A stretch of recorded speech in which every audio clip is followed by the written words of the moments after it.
The news screens across the city were practically screaming doomsday. Headlines about monsters, mysterious disasters, and cosmic nonsense flashed one after another, leaving people in various shades of mildly panicked to, "Oh well, guess I'll die." At the school entrance, however, the students had gathered for something far more catastrophic than world-ending monsters: gossip. "Bro, this is just another hype train," one kid scoffed, waving at the glowing news ticker. "Remember the zombie rumors last year? Fake, fake, fake." But their attention shifted the moment Shui Qingzi appeared, the school flower, the girl everyone pretended not to stare at but absolutely stared at. "Oh, here she comes," someone whispered. The gossip floodgates burst open immediately. "Didn't she just break up with her boyfriend? Yeah, apparently she was just settling for him. She got into a top university while he couldn't even make it into an ordinary college. Harsh." But honestly, their futures were never compatible. She's like Ivy League. He's the local cafeteria menu. Wait, what was his name again? Fani? Fungi? Fangi. Pretty sure it's Fangi. As if summoned by sheer gossip magic, Fangi appeared right in front of Shui Qingzi. The crowd leaned in, ready for free front row drama. Shui Qingzi, perfectly composed as if she'd rehearsed this in a mirror, spoke calmly. "I've made up my mind. Our relationship isn't realistic anymore. High school love usually ends with that one realization, that we were never truly right for each other. A lasting relationship needs equal standing and courage. So, let's break up. Even if you tried everything, my decision wouldn't change." The crowd held its collective breath. This was the part where the poor fool was supposed to beg pathetically for another chance, right? Fangi stared with a blank face. Shui Qingzi thought, wow, is he so stunned he can't even talk? The peanut gallery whispered. He's frozen. Bro's about to cry. Poor dude's still dreaming above his league. Finally, Fangi opened his mouth. Alright. Just like that. No drama. No begging. Just a casual shrug of the soul. Shui Qingzi blinked. Wait, what? That's it. If there's nothing else, I'll leave. Fangi added, brushing it off like someone declining extra rice at lunch. He turned to go. Wait. Shui Qingzi called after him, confused and oddly offended by how unbothered he was. No matter what you think or do, I will never come back to you. Fangi glanced back, eyes calm, voice cool. Don't overestimate your importance. You're just the school flower. Boom. The crowd silently gasped. That wasn't just rejection, that was a headshot. Shui Qingzi stood frozen, speechless for the first time anyone could remember. Meanwhile, Fangi waved the whole conversation off like a bad sales pitch. I'm too busy for this. Goodbye. And just like that, he walked away. A few students muttered in disbelief. Wait, that's it? It's over? Breakup speedrun any %. Bro didn't even flinch. Coldest man alive. But while the crowd was reeling from the school's hottest drama, Fangi's mind was elsewhere. These people have no idea. Shui Qingzi, degrees, gossip, all meaningless. The world is about to collapse. I'm not the boy they once knew. I'm someone who has returned, from the future. Because last night, Fangi had seen it. Flashback, cosmic customer support. The night before, Fangi had been swallowed by strange visions. Shattered images spun around him as if reality itself had tripped over its own shoelaces. Then a countdown appeared before his eyes. 361 days until the revival of spiritual energy. And with it, monsters, chaos, and the complete bulldozing of society's rules. Degrees? Worthless. Reputation? A joke. Bank accounts? As useless as expired coupons. The message declared. A new era is coming. Power will be the only currency. The strong will rise as spiritual practitioners. The weak will be trampled. Naturally, Fangi did the reasonable thing. He panicked. Floating in a cosmic void, he shouted. Who's there? The void responded with blinding light and energy, blasting him like the world's rudest PowerPoint presentation. A glowing panel appeared. System activated, end of universe protocol online. Supreme algorithm engaged. Spiritual techniques will be generated from spiritual beings the user touches. Current techniques 0. Fangi stared at it, thinking, well, that's something. Then, without warning, a colossal beast with glowing red eyes lunged straight out of the interface. Lightning crackled, jaws wide open, chaos everywhere. Fangi's past life flashed before his eyes. He remembered being an ordinary, powerless human, running through collapsing streets as mutated beasts devoured everything. His homeland burned, his friends died, and in the end, he perished too, consumed by despair and hatred. But in that moment of death, his will to fight back had burned hotter than the flames around him. And somehow, the system had chosen him.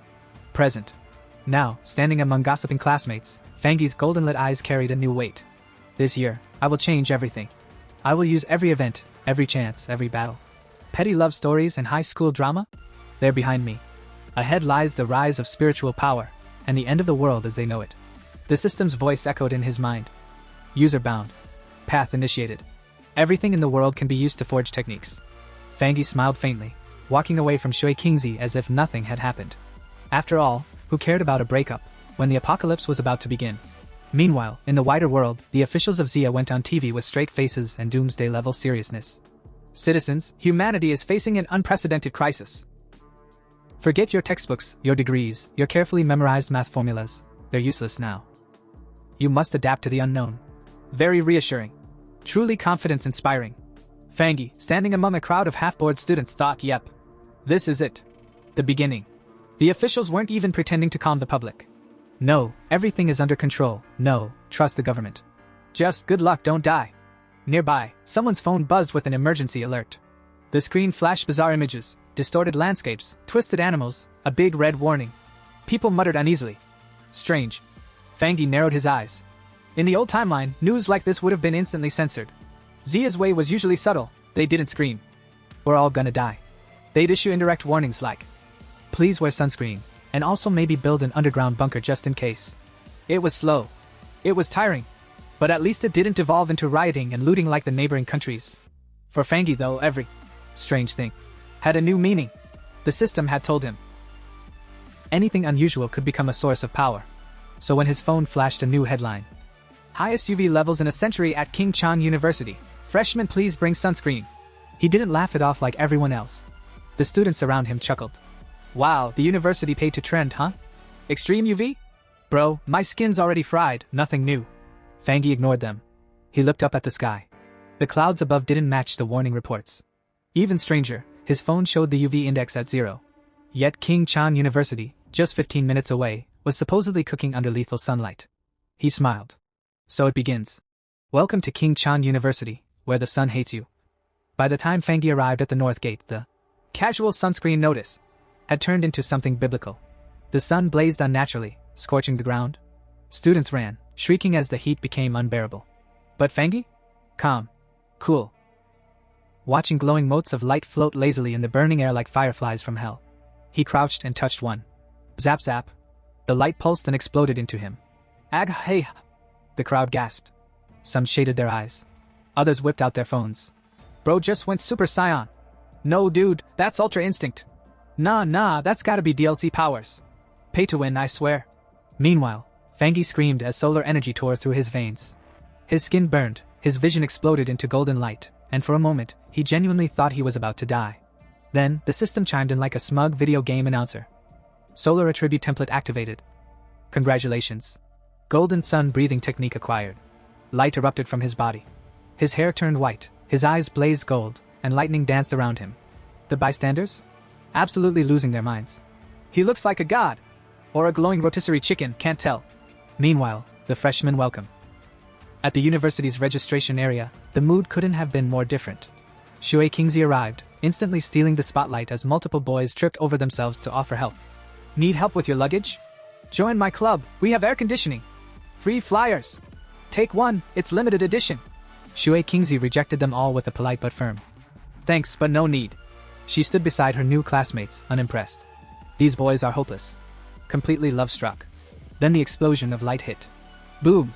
The ground trembled, the sky lit up, and every student turned to see the north gate glowing like the sun had decided to attend orientation. The loudspeakers crackled. Attention! Please stay away from the north gate due to, an incident. Shui Qingzi's eyes narrowed. Something strange is happening again. At the north gate. The scene was chaos. Smoke, flames, glowing energy. And Fangi standing in the middle of it, radiating like the second coming of the sun god. The system panel hovered before him. Golden sun breathing technique unlocked. Writing points gained, 59. Writing points? He muttered. What the hell do I need, an essay grade? Whatever. Must be useful. As the golden aura surged around him, the system clarified further. By staring at the sun and breathing in solar heat, user may strengthen their body. So basically, become powerful by roasting yourself alive. Great. The crowd formed quickly. Some students screamed. Some laughed nervously. Some swore they felt the temperature drop instead of rise. Then the president of King Chan University stormed in with security. Why are you all still here? Warnings were issued. Back to check-in or you lose points. A hooded officer barked. Seal the north gate immediately. Re-establish the perimeter. The president, sweaty but authoritative, nodded. Another system notification flashed in front of Fangi. Contaminated zone level 1 purified. He froze. Wait. Contaminated zones are officially recognized? The government already knows about spiritual energy? Before he could think further, a broadcast thundered. All unrelated individuals must evacuate the north gate immediately. Military forces rolled in, rifles raised, sealing the area. The crowd buzzed with fear and confusion. Are those soldiers? What's going on? Why does it feel like a sci-fi movie? Fangi clenched his fists. Too many eyes. Too much attention. Time to go. Without hesitation, his golden aura flared, and with a powerful leap, he launched himself skyward, leaving the stunned crowd behind. The hooded officer stepped through the smoke like he'd just come out of a video game cutscene. He knelt, scooped up a glittering shard from the ground, and held it to his eyes. A crystal fragment. This event wasn't an accident, he murmured darkly. Someone has already begun resonating with spirit energy. Security barked orders, shooing away the crowd like pigeons. The officer ignored the chaos, still studying the fragment with the calmness of a man who probably collected weird rocks in his childhood. Nearby, Shui Kingzi froze. Spirit energy? Did humans cause this? Her mind replayed the glowing figure she thought she'd glimpsed earlier. Could that shadow have been Fani? She shook her head immediately. Don't be ridiculous. Fani? The guy who barely scraped through exams? As if he could even get into King Chan University. That evening, Fani versus his own sweat. At home, the sun set, but Fangi was still roasting alive. He lay sprawled on his bed, drenched in sweat like a man who'd lost a fight with his own air conditioning. Cold showers? Useless. Ice packs? Melted in seconds. Air conditioning? Might as well have been a hair dryer. He groaned. At this rate, I won't sleep tonight. I'll just evaporate. As he wiped his face, another worry hit him. What if today's chaos exposed me? Grabbing his phone, he scrolled through the trending news. Sure enough, a post from the Spirit Energy Practitioners Association was blowing up. He frowned. That weird online forum? The one that used to post cultivation memes nobody took seriously? The announcement looked different now. Official formatting, government watermark, a full list of cultivation ranks. The Zia country seal gleamed at the bottom. It's real. In his past life, he'd never seen this. Back then, he was just an ordinary guy running for his life, not browsing online manuals. Now, it seemed the government was openly acknowledging early awakeners. Sitting cross-legged on the bed, he muttered. Fine. If the world's gone official with this, then I'd better get serious. He closed his eyes, inhaling deeply. The heat surged again, but he forced his breathing to steady. Flames of golden energy flickered, then swirled. Slowly, his body lifted off the mattress. Step 1, strengthen the body into a vessel. Step 2, become a living weapon. Form of the divine axe. He commanded. Energy roared. Golden light condensed. The system chimed. Congratulations. Breakthrough to Ghost Axe 1-star rank. Another notification popped up. 50 writing points available. Oh right, I forgot about those. The system explained, writing points could forcibly embed power into anything. Fangi blinked. Anything? Like anything? To test, he picked up a mug. The system politely asked. Embed sun attribute into mug? Cost, 1 writing point. Why not? The mug glowed like the Holy Grail. Fangi smirked. So it works. Which means a sword, a gun, anything could become a divine weapon. His eyes drifted to the sheathed sword in his case. Soon. But I need to test more first. Midnight rabbit problem. Outside, under the moonlight, something stirred in the forest. A mutated beast crept closer, glowing red eyes glinting in the dark. Black feathers bristled along its body as it crouched low. Yes. A rabbit. A rabbit of nightmares. Inside his apartment, Fangi groaned, coughing. He shifted on his bed before suddenly sitting up. His ears twitched metaphorically, his new senses sharper than ever. Coughing. Not mine. Not normal. He stepped into the living room, listening. The sound echoed from the corridor. Opening the door a crack, he peered out. And there it was. The red-eyed, feathered mutant rabbit. Even with memories from his past life, the sight made his skin crawl. The beast twitched, sniffing the air. Its glowing eyes locked onto the hallway. Damn it, Fangi whispered. Elsewhere, rooftop girl. High above, a helicopter swept the city with its spotlight. On a rooftop stood a girl with long hair, casually licking a lollipop like the apocalypse was just her night shift. The rabbit who consumed the dark spirit fruit is still on the loose, she said into her comms. Speed is abnormally high. Keep tracking. With that, she launched off the rooftop, flipping through the sky like an acrobat. Midair, she stiffened. Her senses flared. I've detected the beast's dark energy again. It fled 20 kilometers to a residential area. Her voice sharpened. Immediate pursuit. Protect the residents. Stay cautious. The spirit fruit's effect isn't complete. It may still grow stronger. With a kick against the wall, she vanished into the night, streaking like a comet. Down below, a random pedestrian looked up, jaw hanging. Did I just see Sailor Moon? Inside the Central Channel manga department, one poor overworked editor rubs his eyes and mutters. Am I hallucinating from deadlines again? Or is there seriously someone jumping in front of the moon? His colleague, still red-eyed from inking panels all night, snaps back. Hallucinating? The only hallucination I see is you imagining you're done with the manga. Get back to work, we're on the 65th floor. But before the scolding can continue, the office lights flicker. Outside, framed against the glowing moon, a dark figure leaps, dramatic enough to put every shonen protagonist to shame. Meanwhile, on the streets below, the mutated beast roars and lunges at Fan Yi. Only this time, Fan Yi doesn't flinch. His golden eyes blaze as though he's powered by an ancient solar battery. Ever since his breakthrough, he thinks, my body moves sharper, faster. It's like the beast is charging at me in slow motion. Crackling golden energy coils around his hand, lighting up like he just grabbed hold of the sun itself. Already?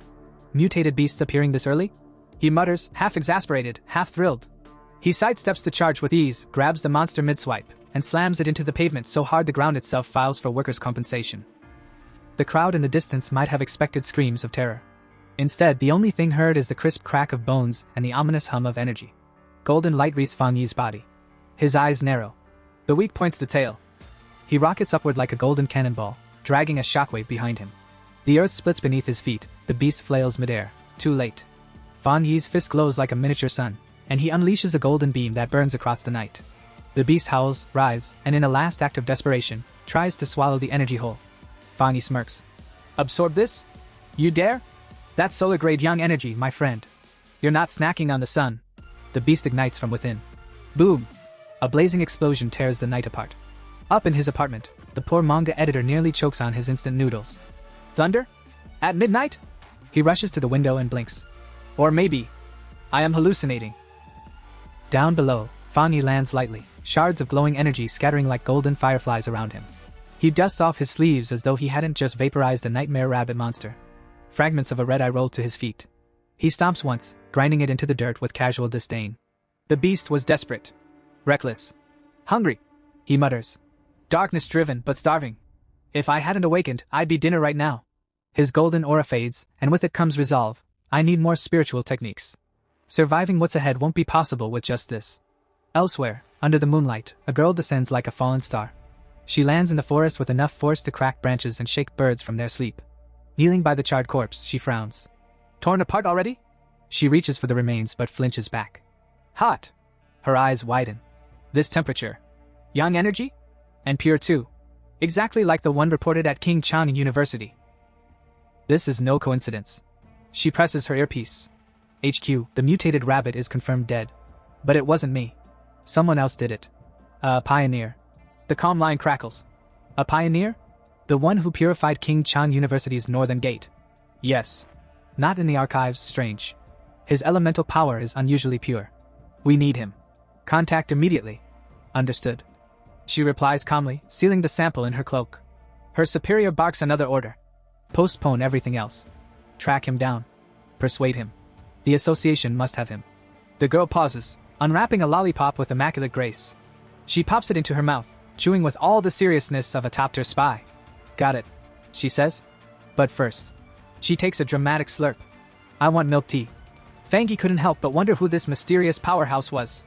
Anyone who could release that much overwhelming energy definitely wasn't your average street cultivator. It had to be a true expert.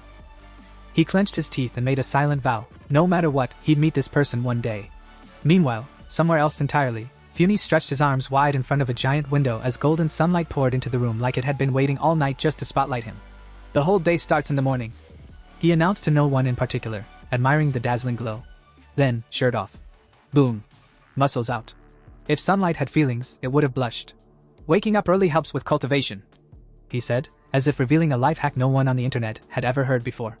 As he stood there basking in the warmth, glowing energy swirled around him. He activated the legendary golden sun breathing technique, guiding himself to feel the morning rays and absorb them like some oversized, shirtless solar panel. Fan Yi could sense it. Ever since he'd stepped into the Ghost Axe realm, the aura of the so-called mountain masterpiece became much clearer when using this technique. It felt like invisible golden threads were circling around the divine axe. Then, boom! A sudden explosion of light erupted. Wait, already? Fan Yi blinked. The breakthrough happened so fast it caught even him by surprise. Energy surged through his arm as he clenched his glowing fist.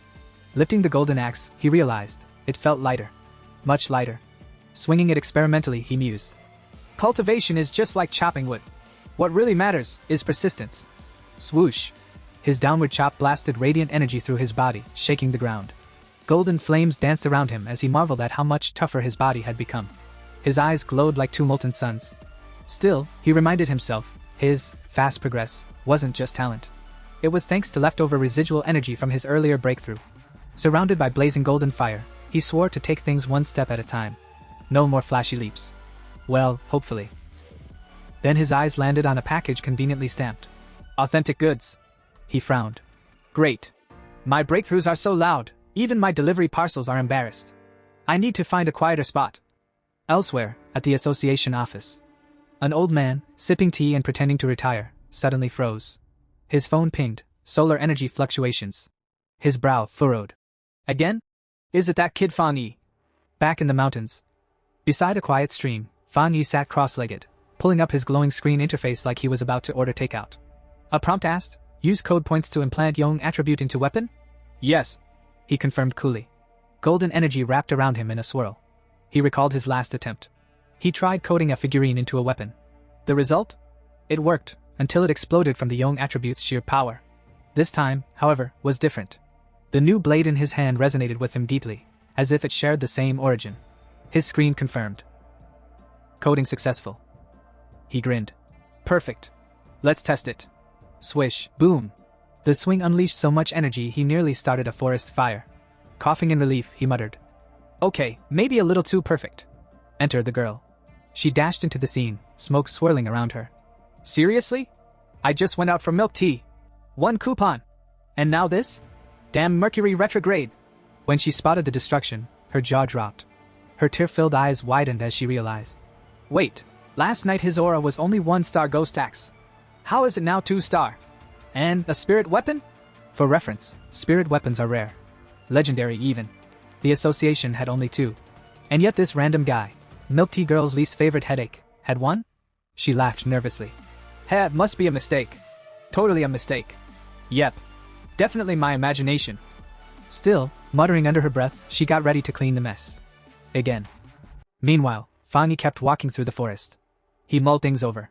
His weapon now carried the Yong attribute, but who said you could only code 1 attribute? The system's words echoed in his mind. Anything in the world can become coding material. Stacking attributes on a single weapon? Now that sounded fun. His phone buzzed. A message. Hey, are you a pioneer?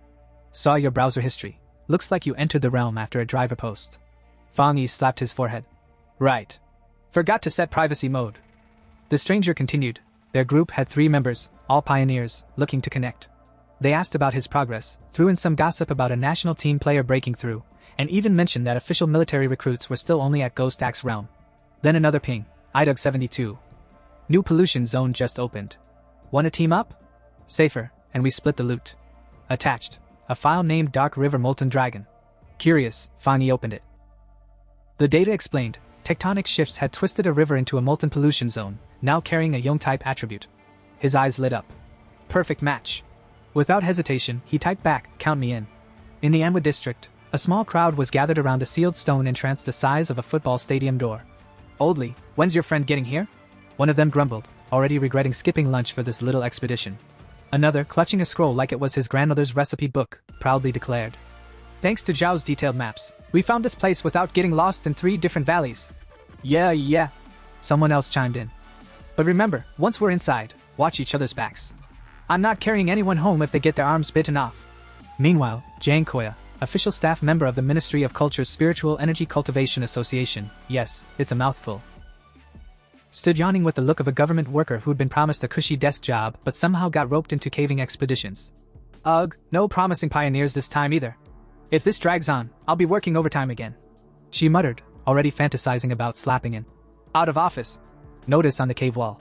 The narration, perhaps too smug for its own good, explained, most pioneers don't even realize the association is a government agency.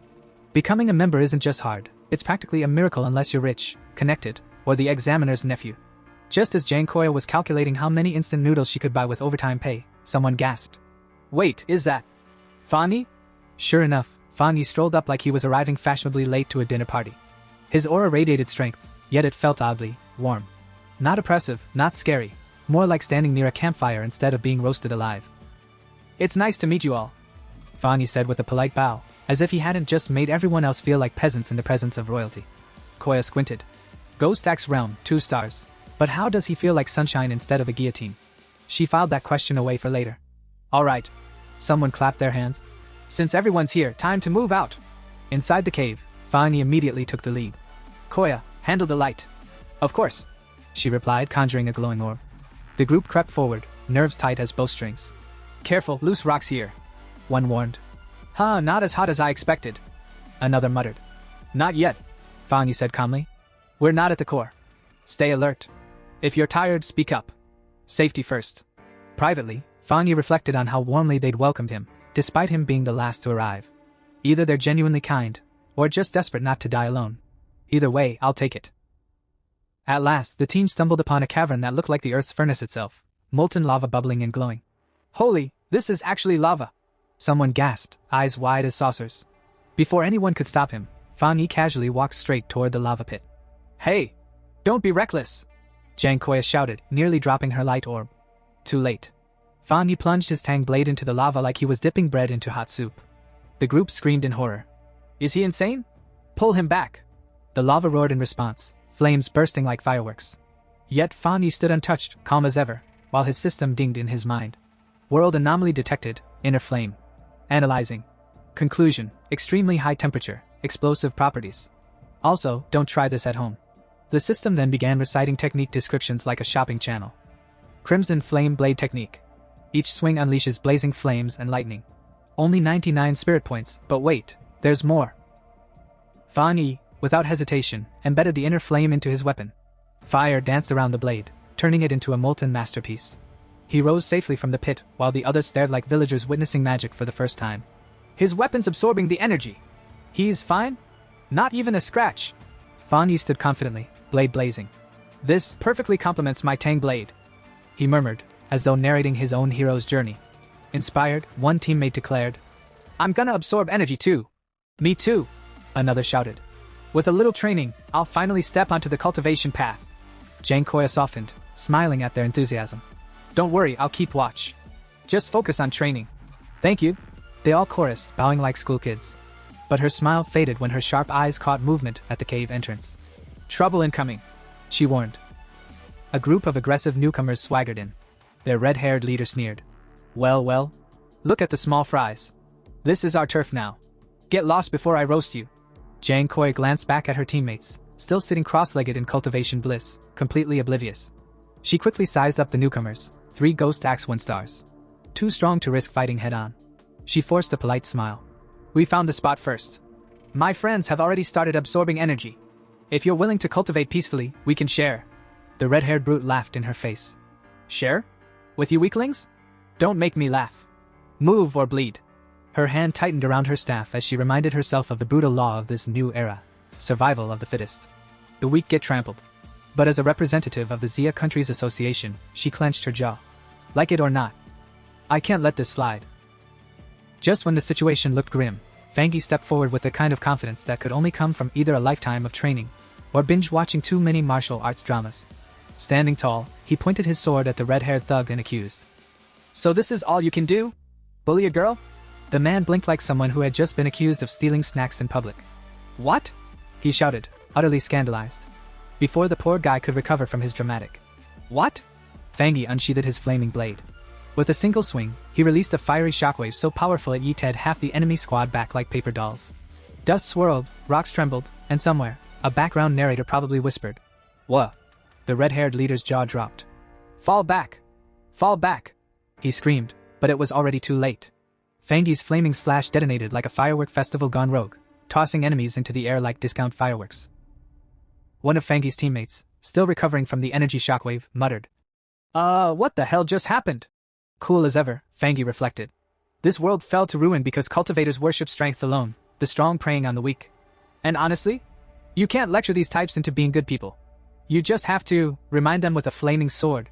So he slashed again. Boom. Another explosion. The enemy leader's expression shifted from slightly annoyed to facing a literal kaiju. What kind of monster is this guy? The group scattered in sheer terror, leaving behind only the smell of scorched pride. Fangi's teammates ran up, wide-eyed and fangirling harder than the nearby village girls. Bro, that was insane! Did you see the explosion? So cool! Fangi just smiled modestly. They crossed the line. But enough flexing, we've got the energy we came for. Time to bounce. As the squad prepared to exit the spirit zone, they whispered about how destructive his attack could have been if it had actually landed full force. Meanwhile, Zhang Xiaoya, watching quietly, clenched her fist. Her inner thoughts screamed. This guy isn't normal. He's a top-tier pioneer with elite talent. I need to report this. Cut to Spirit Energy Cultivation Association HQ. A woman at the office nearly spat her tea when she read the report. Another high-tier pioneer? Zhang Xiaoya froze on the other end of the call. Another? What do you mean another?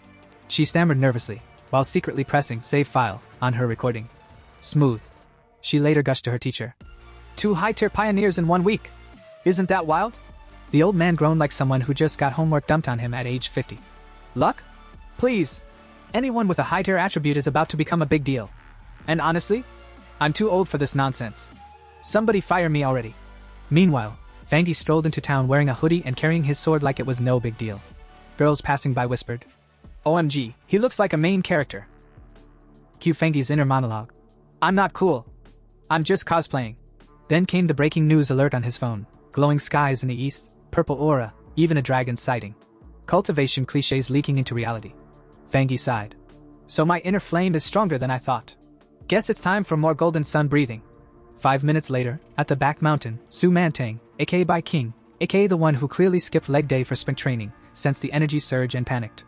Wait, someone's breaking through to the 3-star Ghost AXE realm? Who even does that? She raced to the scene only to see Fangi in full anime protagonist mode, cross-legged, glowing eyes, golden flames, lightning crackling everywhere. Above him, energy condensed into the shape of a divine axe. Su Mantang nearly fainted. Is this guy for real? I nearly died vomiting blood last time I tried. And he's glowing like a walking thunder god. The divine axe pulsed with overwhelming energy. Fangi, calm as a monk on vacation, just sat there controlling it with precision that most cultivators would kill for. His aura screamed. Heaven's chosen one. Su Mantang's jaw on floor.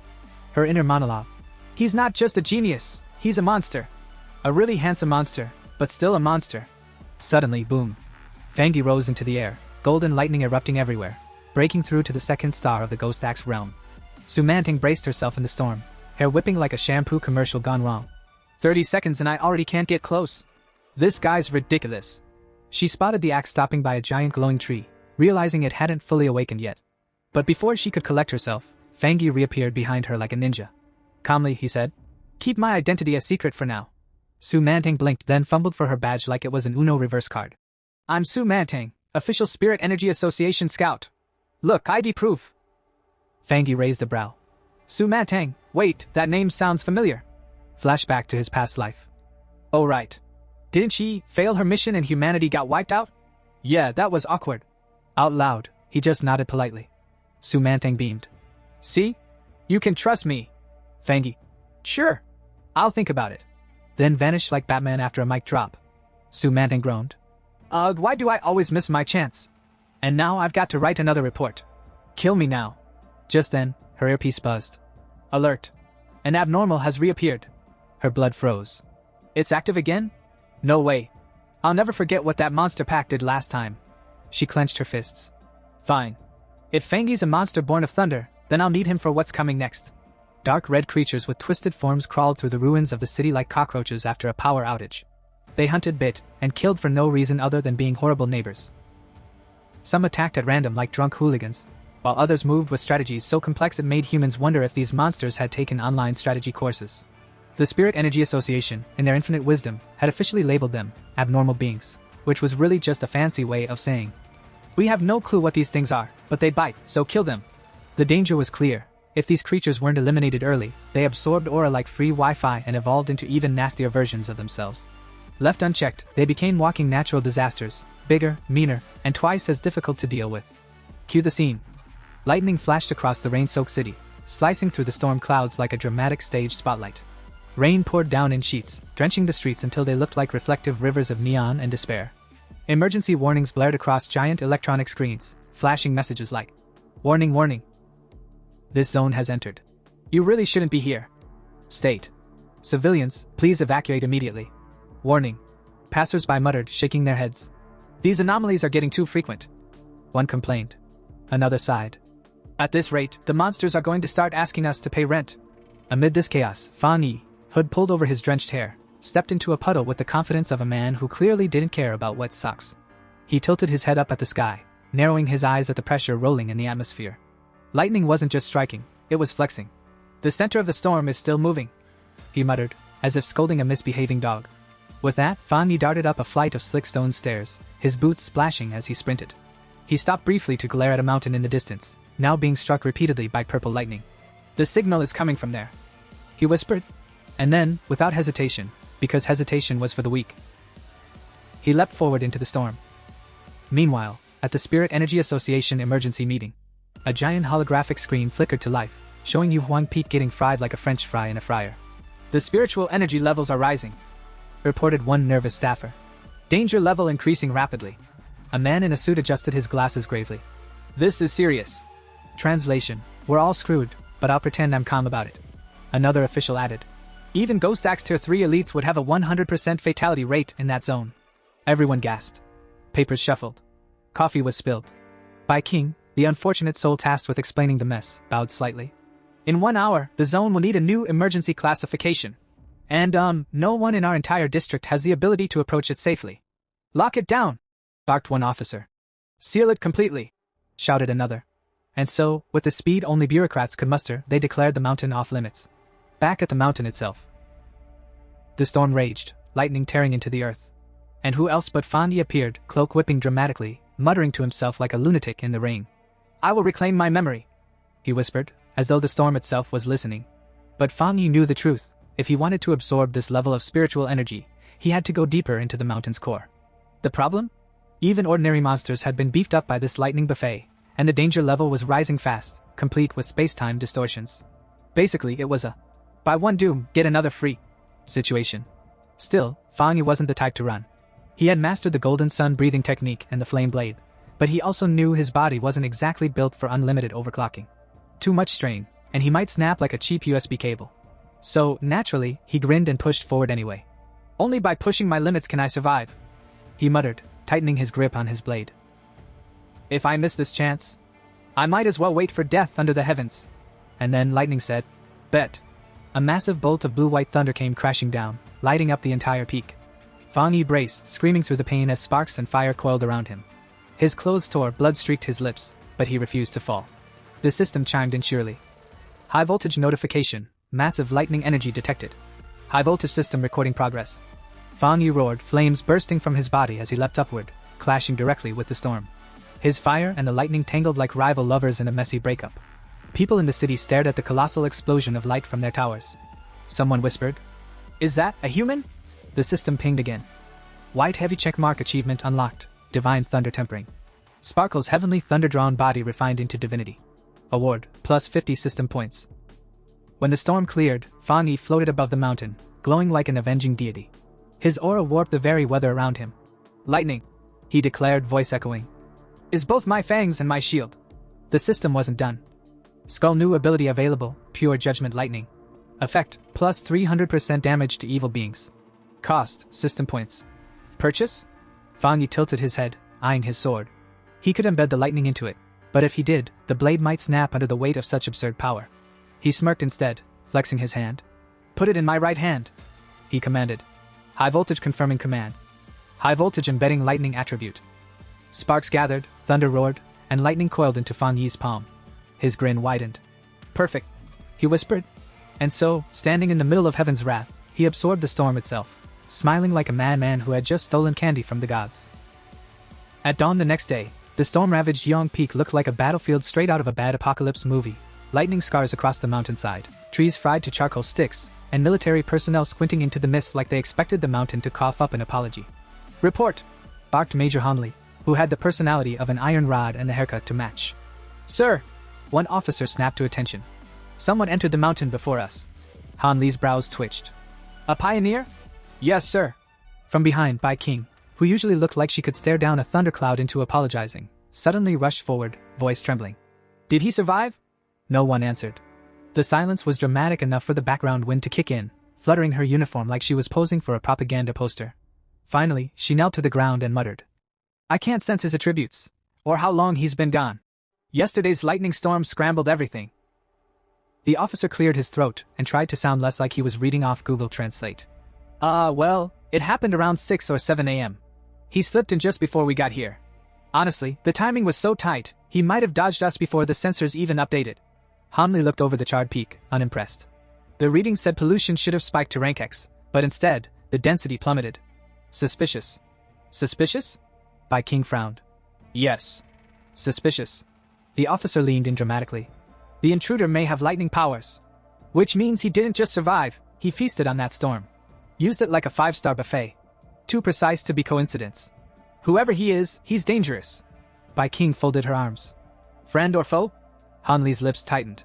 If foe, then disaster greater than any anomaly. Dun dun dun. Meanwhile, across town, Fangi was waking up on his couch. His sword lay beside him like an overworked roommate. His hair stuck up in 6 different directions, and his first heroic act of the day was rubbing his head like a hungover panda. Back at command, Hanli was already plotting damage control. Assign him a code name, he ordered. Tyrant. Yes, because nothing says let's stay subtle like calling someone Tyrant. The investigation at Yuang Mountain kicked off immediately. The military kept it hush-hush, spreading fake reports of natural disasters. On the Rain-Soaked Summit, the Spiritual Practitioners Association arrived.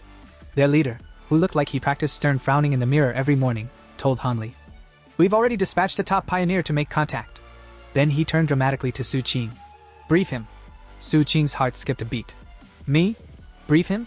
She swallowed hard, stitched together half-truths with the skill of a panicked student bluffing an oral exam, and said, yes sir. I believe it's the same pioneer who purified the contamination at the university. I've been trying to reach him, but he's elusive. Very elusive. Like a ninja rabbit. The rabbit part wasn't entirely wrong. She even mentioned the dead mutated bunny she'd stumbled upon, proof of Fangi's trail, and noted the traces of young flame energy at the scene. All technically true. Major Hanli studied her like she was an exam paper. Finally, he nodded. Gifted young pioneer. Well done. Su Qing saluted so sharply she nearly sprained her wrist. Inside, she screamed with relief. When the meeting wrapped, Hanli casually mentioned plans to cover everything up with natural disaster reports, and warned against putting spiritual data online. Su Qing exhaled, finally free of interrogation. Meanwhile, back at Casa Fangi, our Tyrant, Kiro was drying his hoodie with his golden sun breathing technique. Within seconds, the damp hoodie looked like it had been kissed by divine laundry service. He flexed his fingers, sparks dancing playfully between them. The once violent thunder energy now bowed to his will like a tame puppy. He grinned. 200% critical damage boost, huh? Oh, we're cooking now. Just then, ping! His phone buzzed. Fangi squinted. He'd set up special alerts for emergencies because, in his world, breaking news usually translated to congratulations, you're now the unpaid intern for saving the city. The notification? A chemical plant explosion. Officials claimed no injuries. Fangi raised an eyebrow. Yeah, right. And I'm a vegan. Scrolling through forums, he read eyewitness accounts. Cold aura. Evil presence. Creepy vibes. The words triggered a horrifying memory. Blood, chaos, and a crimson monstrosity with too many eyes and not enough manners. A mutated creature. Fangi muttered grimly. And not the cute bunny kind. His fist crackled with blue lightning. He knew these abominations grew stronger if left unchecked. Tonight he'd hunt it down. Surrounded by a storm of electricity, Fangi smirked. Time to test my 200% critical damage boost. That same rainy night, the streets were empty and slick, reflecting the storm like a broken mirror. Blurred figures darted across rooftops, an elite squad cloaked in black, moving like shadows given legs. They were the Destroyer Squad, specialists in hunting things that went bump in the night, then tore people in half for dessert. Their current headache? A creature codenamed Candle Knight. One operative reported grimly. Target sighted earlier, but it slipped away. Not surprising. Candle Knight had the uncanny ability to melt into the dark. And unlike moody teenagers, it actually thrived there. Worse, it gave off a low, sinister sizzling sound, like bacon frying, except the bacon was human. High above the city, lightning split the sky as the squad regrouped on a rooftop. Their leader, silver hair, battle-scarred face, eyes that screamed. I haven't slept since the Cold War. Knew the storm tilted the odds in the monster's favor. Still, with grim determination, he growled. We stop it. Tonight. At Central Command, an operator filed the report. Priority level, red. Time frame, 12 hours. The extermination order was sealed and transmitted with all the urgency of an overworked bureaucrat slamming. Reply all. The squad got their orders. Hunt it. Kill it. But don't die like amateurs. Red dots glowed ominously on their digital map, marking multiple threats across the nation. 12 hours wasn't ideal, but hey, national resources were stretched thin. Candle Knight would have to settle for being killed on a budget. But then came the snag. A warning buzzed across their comms. The area was currently under the jurisdiction of the Spiritual Energy Cultivation Association. A profile photo popped up, Su King, local prodigy and, according to every gossip forum, the one who outworks caffeine. The squad leader sighed, pinched the bridge of his nose, and requested her assistance. Her reputation was flawless, her attitude less so. Elsewhere, Su King raised an eyebrow. Since when am I this famous? Did my fan club pay for ad space? Minutes later, under pounding rain, Su and her cloak team arrived. Perching above like dramatic gargoyles, she smirked. So, you're the ones dragging me out for overtime? The silver-haired captain, who hadn't smiled since the invention of umbrellas, responded bluntly. Candle Knight is a man-eater. This isn't a casual favor. One of Su's teammates immediately bristled. Wow, who gave Mr. Personality the megaphone? Su pivoted with a mock bow. Well, if you're so capable, you clearly don't need me. She turned to leave, cloak swirling dramatically for emphasis. Her squad trailed after her, muttering. Does she always roast people this hard? One asked. Relax, it builds character. Another shrugged. Panic flickered across the destroyer captain's scarred face. He actually called out. Wait. And swallowing his pride, pleaded. We need you. Candle Knight is unlike anything else. If we fail tonight, innocent lives will be lost. That hit the right chord. Su sighed, rolled her eyes, and finally agreed, though she muttered something about extra pay or I walk. Just then, one squad member stiffened. Contact. The city seemed to inhale as a portal ripped open above. Shadows coiled like smoke. Then came the eyes, red, burning, unblinking. File number 7, Candle Knight. Likes darkness, dampness, chewing on pedestrians. Destroyer squad. The captain commanded. Begin operation. The beast lunged, faster than thought, a blur of claws and sizzling darkness. The squad's formation snapped into place like clockwork, north, east, west, south. A coordinated trap. Steel clashed with shadow. One operative struck true, drawing a shriek that rattled teeth. But Candle Knight responded with a swipe so brutal it carved a car in half.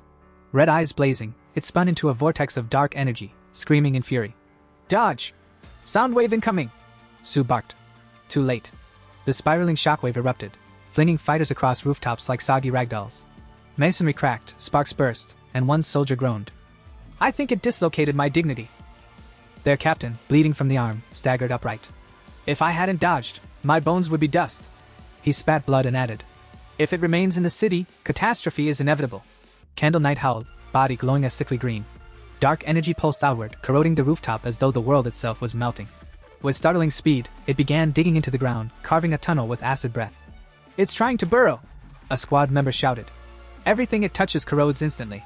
We don't have a counter-element strong enough. One soldier quickly calmed them. It can't dig out instantly. Hold formation.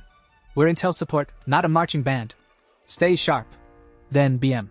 Candle Knight burst from the ground, claws first, and sent another operative flying into a billboard, which ironically read, Think Positive. The squad leader roared. Don't let it escape. Chase it.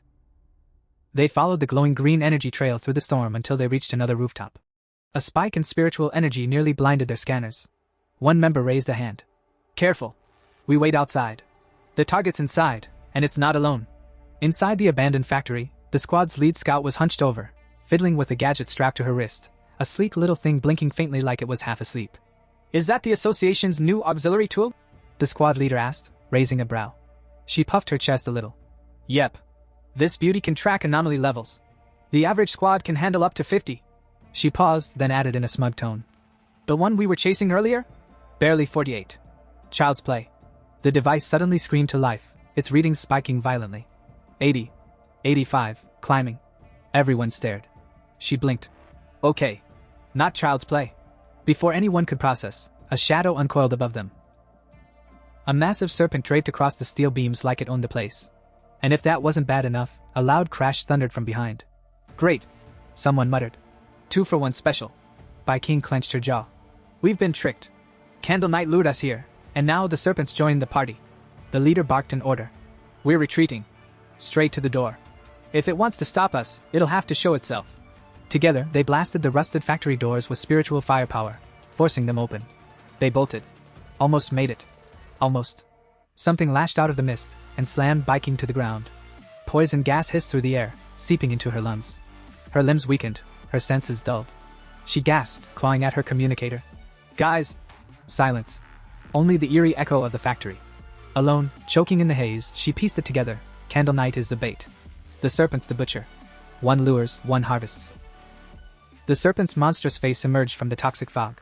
Unlike Candle Knight's creepy theatrics, this mist wasn't just for show. It was poison, pure and simple. Paralysis, energy drain, suffocation, the whole deadly package. Her body gave in. She collapsed. A faint shaft of light cut through the ceiling above, but she couldn't even lift a finger. Then, boom!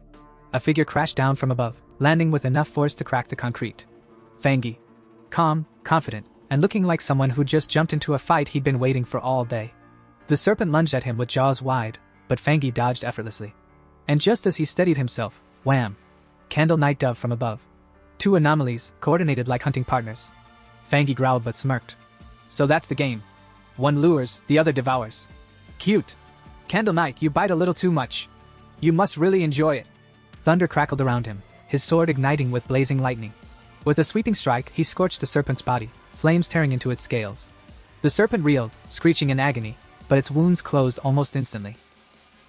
Fangi wasn't surprised. Of course you regenerate. Figures. Then he unleashed his trump card, channeling his flame and thunder into one devastating blow. Fire seared, lightning purified. The serpent's body writhed, screaming until it finally collapsed into ash. Triple crit thunder finish. Fangi muttered, admiring his own handiwork. Not bad. Pretty sure I'm climbing the pioneer rankings. Just as he was basking in his victory, poison from a stray serpent's scale burned into his shoulder. His vision blurred. The serpent's last laugh. Gritting his teeth, he reminded himself, flame dissolves poison. Golden sun breathing heals. Thunder purifies. My body screams because it knows the danger, but at least I'm alive. Others wouldn't be so lucky. He steadied his breath, let the poison burn out, and watched the serpent's ashes scatter. That's when he noticed movement in the smoke. Su King, the scout, coughing miserably. Fangi raised a brow. Oh, you're still alive. What was your name again? He smirked. Don't bother pretending you're dead. Your acting needs work. Her face turned beet red. I wasn't pretending. I really did pass out. The smell woke me. Fangi chuckled. Strong willpower though. Your teammates fainted, yet you had just enough left to shield yourself.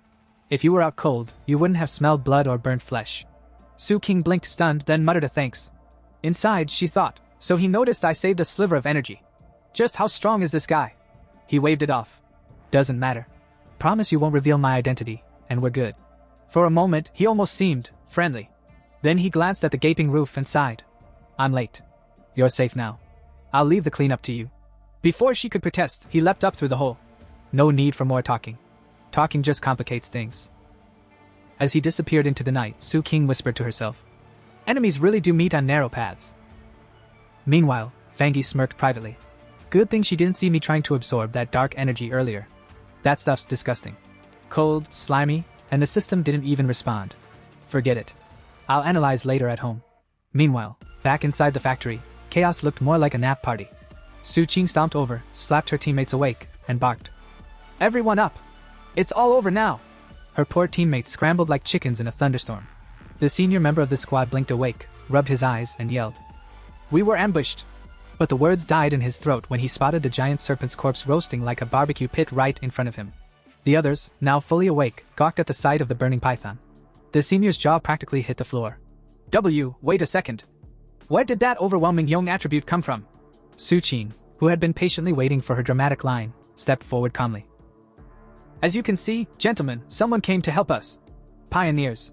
My mission target, in fact, an extremely high-level attribute pioneer. That got her teammates buzzing like gossiping aunties at a wedding. So you know who he is? One asked eagerly. Su King shook her head with a helpless smile. Not yet. He actually saw through me when I tried to tail him. But this time he saved us. Everyone turned to stare at the burning serpent again, and one wide-eyed teammate blurted. Hold on.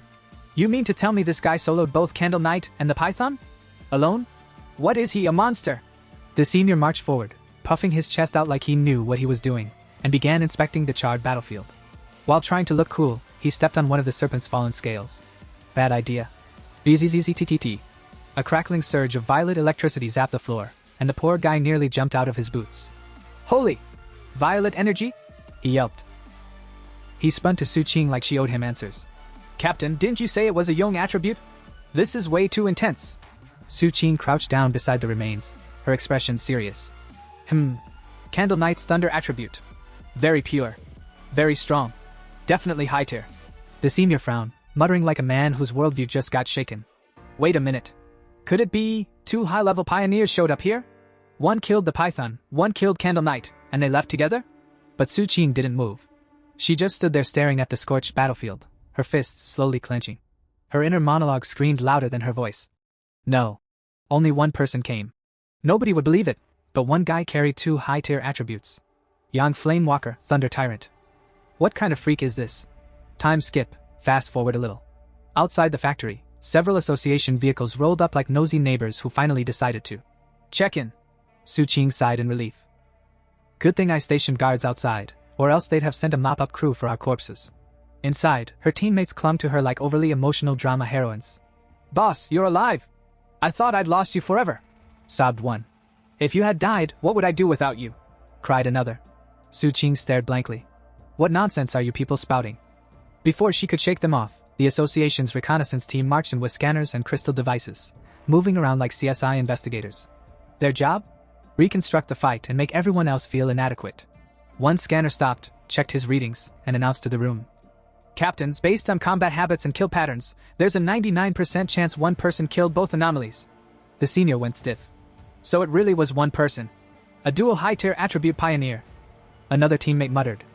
And here we are, Ghost Axe realm, feeling proud of ourselves. The gap is ridiculous. Su Qing quickly stepped aside, pulled out her communicator, and reported to the higher-ups. My surveillance target appeared. Both Tyrant and the Northgate anomaly were my missions. Data's updated. On the other end, the association's chief listened, then sighed. I understand, Su Qing. Halt your mission for now. He saved you and wiped out the threats. He's not our enemy. Best not to annoy the man. Frankly, Old Han and I already disagree about this. Su Qing pressed her lips together, then added carefully. But Chief, back when Tyrant was about to advance at the back mountain, I sensed a very strong aura. At first, I thought it was a spiritual weapon. Now, knowing he's a dual high-tier pioneer, I'm beginning to wonder. The chief's tone sharpened instantly. A spiritual weapon? Impossible. No one could have that without major backing. And besides, our scanners found no third attribute traces. Su Qing persisted. When I came in contact with him, the aura I felt was definitely Yong attribute. There was a pause. Then the chief muttered, half to himself, half in awe. If the weapon's aura really comes from his own Yong attribute, then if he's a spirit creation realm cultivator, it might be possible. Su Qing's breath hitched. Spirit creation realm? That's insanely rare. Globally, we barely have 2 of them alive. But the chief wasn't finished. His voice dropped low. And if he truly has a third attribute, it will shake the entire pioneer world to its core. Attributes clash violently in the human body. It's supposed to be impossible to hold 3. No confirmed pioneer has ever done it. Then, after a long silence, he added grimly. If he does have a spiritual weapon, the fact we couldn't detect a third attribute might actually be a blessing. Let's just hope this freak of nature never decides to turn against humanity. The story now shifts to our MC who had just stepped out of the shower, steam still curling around him like he was about to star in some dramatic shampoo commercial. He towel-dried himself for about 2 seconds before lazily letting his fire attribute do the job. Instant hair dryer mode, no electricity bill. As he brushed the droplets from his shoulders, his mind wandered. Less than a year until the official spiritual energy revival, yet anomalies are already popping up like mushrooms after the rain. And not the tasty kind. The dangerous, explode-in-your-face kind. He muttered to himself as he got dressed, thoughts spinning faster than a washing machine on overdrive. Recently, pioneers everywhere had started cultivating solo. Crack opened the interface between body and spiritual world, and suddenly you were sensitive to heaven and earth changes, like some kind of human antenna. He thought back to the people at the underground river, wild pioneers just like him. Most of us are already at 1-star ghost penetration realm, even without Zia country's official stamp of approval. Now that they're reaching out to the wild crowd, it means things are still peaceful-ish. Mutual exploration. No one stabbing each other yet. Still buttoning up his shirt, he frowned. But even if the government's association exists, it hasn't gone public yet. Rumors are everywhere. Instability, weird phenomena. It's obvious they're trying to protect people while also quietly yelling, guys, trouble's coming. He froze halfway, staring at the floor, memories flashing of his past life, buildings crumbling, cities burning like giant bonfires nobody asked for. His jaw tightened. That's the problem. I can feel it. The government doesn't have the guts to launch full-scale cultivation. Too many people. Once the truth gets out, order collapses faster than a bad Jenga tower. Panic, unrest, chaos. Even official pioneers won't stop it. Internal and external threats will crush everything. In that sense, their slow and careful approach isn't wrong. After all, human hearts? Way scarier than ghosts or gods. He sighed, but then his brow furrowed deeper. Still, anomalies are growing faster than I expected. As if on cue, a system notification blinked in front of him. Detected attribute reading, dark, subattribute, shadow. His eyes narrowed. The memory of black mist surged back, the contamination, the hunger inside it. Shadow attribute, the natural enemy of pioneers. These things weren't just brainless exotic beasts. No, they were clever. Too clever. They hunted pioneers specifically, bodies rich in spiritual nutrition. They even worked together sometimes, laying traps like seasoned assassins. And that was just a subattribute. The true dark types? He'd seen them before, the ones capable of wiping out entire nations. One of them alone was enough to ruin a continent's day. Even today. If I hadn't interfered, that squad and those recruiters would have been toast. Shadow is already that sinister. If that's just a branch. He let out a low laugh that wasn't entirely amused. Full dark attributes are going to be hell. Another notification blinked. Status, temporarily unabsorbable. RMC tilted his head. Temporarily, huh? So one day, I might actually absorb it. Maybe even flip it to our advantage. That could be the key. He mentally reviewed his arsenal like a gamer checking his skill tree. Golden Sun breathing, Yang attribute, check.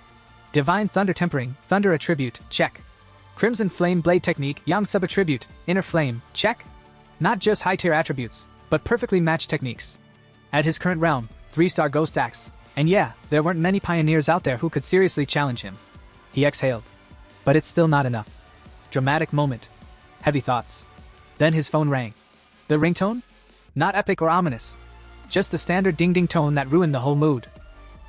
He glanced at the caller ID and groaned. Auntie? Why is she calling all of a sudden? He picked up. Hello, how have you been?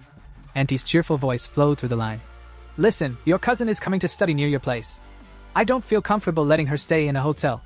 Can she stay at your place for a few days? RMC blinked. Cousin? Right. The study-obsessed straight-A machine. What was her name again? Honestly, I don't even remember what she looks like. Out loud, he said casually. Just have her come over. Spare room's empty. When is she coming? He asked. No need to pick her up. I'll give her your address and she'll come on her own. Auntie replied. Then she chuckled warmly. She'll even bring you some cookies and snacks when she arrives. Should be there tomorrow afternoon. Sorry for the sudden trouble. RMC snorted. Auntie, what trouble? It's fine. A soft chuckle escaped him. I've got things to do, so I'll hang up now.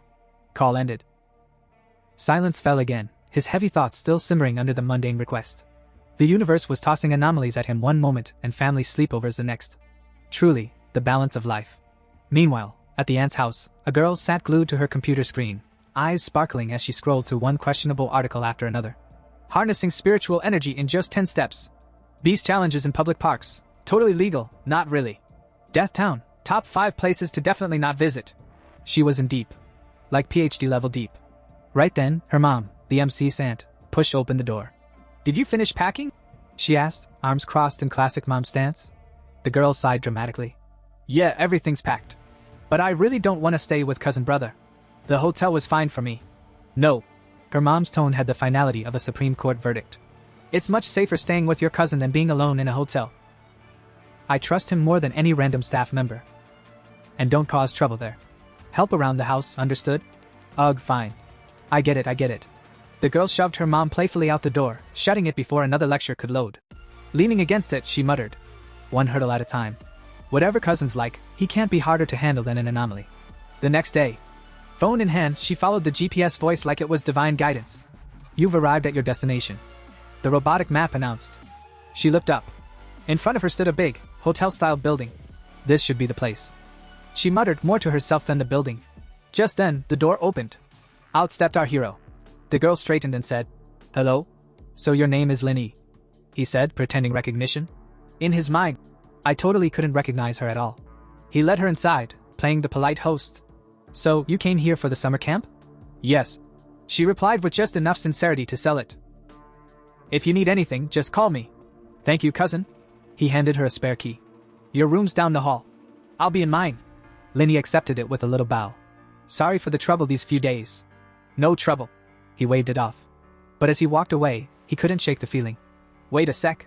Is it just me, or is she not hiding her presence properly? Earlier, I definitely sensed a trace of spiritual energy. Could she already be a pioneer? Then that whole summer camp excuse, was it actually just a cover? Suspicion planted, he left. Meanwhile, Lenny pulled out her phone and hopped on her secret group chat. Lenny, cousin seems nice. Doesn't look like he'll interfere with my activities. When do we move? The group instantly lit up. Greater than 18-year-old sultry woman, don't rush. Keep a low profile. Chaos everywhere. Pollution zones are getting claimed fast. Scammed in online romance for 50 cents, true. Last time at the underground river, 2 teams clashed. Some superpowered guy cut out a sun with 1 slash. Forced everyone else to retreat. 18-year-old sultry woman, 1 slash cut out the sun. Are you serious? Definitely an extreme young attribute. High-tier pioneer for sure. Scammed in online romance for 50 cents, it's real. I swear. Lenny, that's why we must stay cautious. Spiritual energy revival isn't official yet. Everything's hidden. Who knows how many monster-level pioneers Zia country has. She closed the chat with a final note. Lenny, alright, I'll wait for your signal. Then, thinking to herself. Forget it. I've just arrived. Better not cultivate right now. If cousin catches me, it'll be impossible to explain. 3 days later. Our hero was already regretting this. Co-living arrangement. Who would have thought my cousin would actually be a cultivation hazard? Every time he tried to meditate, she knocked. Every time he tried to breathe golden sun energy, the glow threatened to spill through the walls. Even worse, Lenny had started cooking. Cousin, dinner's ready, she chirped. Tonight's menu, tomato beef stew, cold cucumber salad, and corn rib soup. Our hero sat down, impressed. Wow. You've been really considerate. Let me do the dishes. No need, she smiled. At least I can do this much while staying here. Too polite, too neat, like she's got housework OCD, he thought. But fine. Let her keep dropping her guard. Only then can I figure out who she really is. Just then, her phone rang. Seeing the caller, he teased. Really? Dinner's ready and you're ditching it for a friend's call? Before she could answer, he stood. I'll leave you two alone. I'm going back to my room. Lenny opened her mouth, but he was already gone. She picked up the call. What did you say?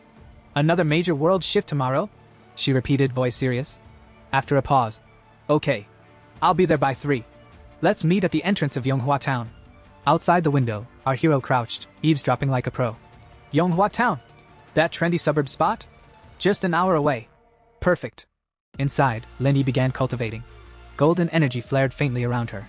Our hero grinned in the shadows. Knew it. My cousin's a pioneer too. Already at 2-star Ghost Axe realm? That's crazy talent. No wonder she's weird. And this whole summer camp excuse? Definitely cover for the world shift. His eyes glinted. Every world shift is an opportunity. A new chance to grab techniques, power, treasures. Whatever appears in Donghua town, it's all mine. With that, he dashed off at full speed, so quickly Lenny's eyes snapped open. A faint unease lingered. That was strange. Was someone watching me just now?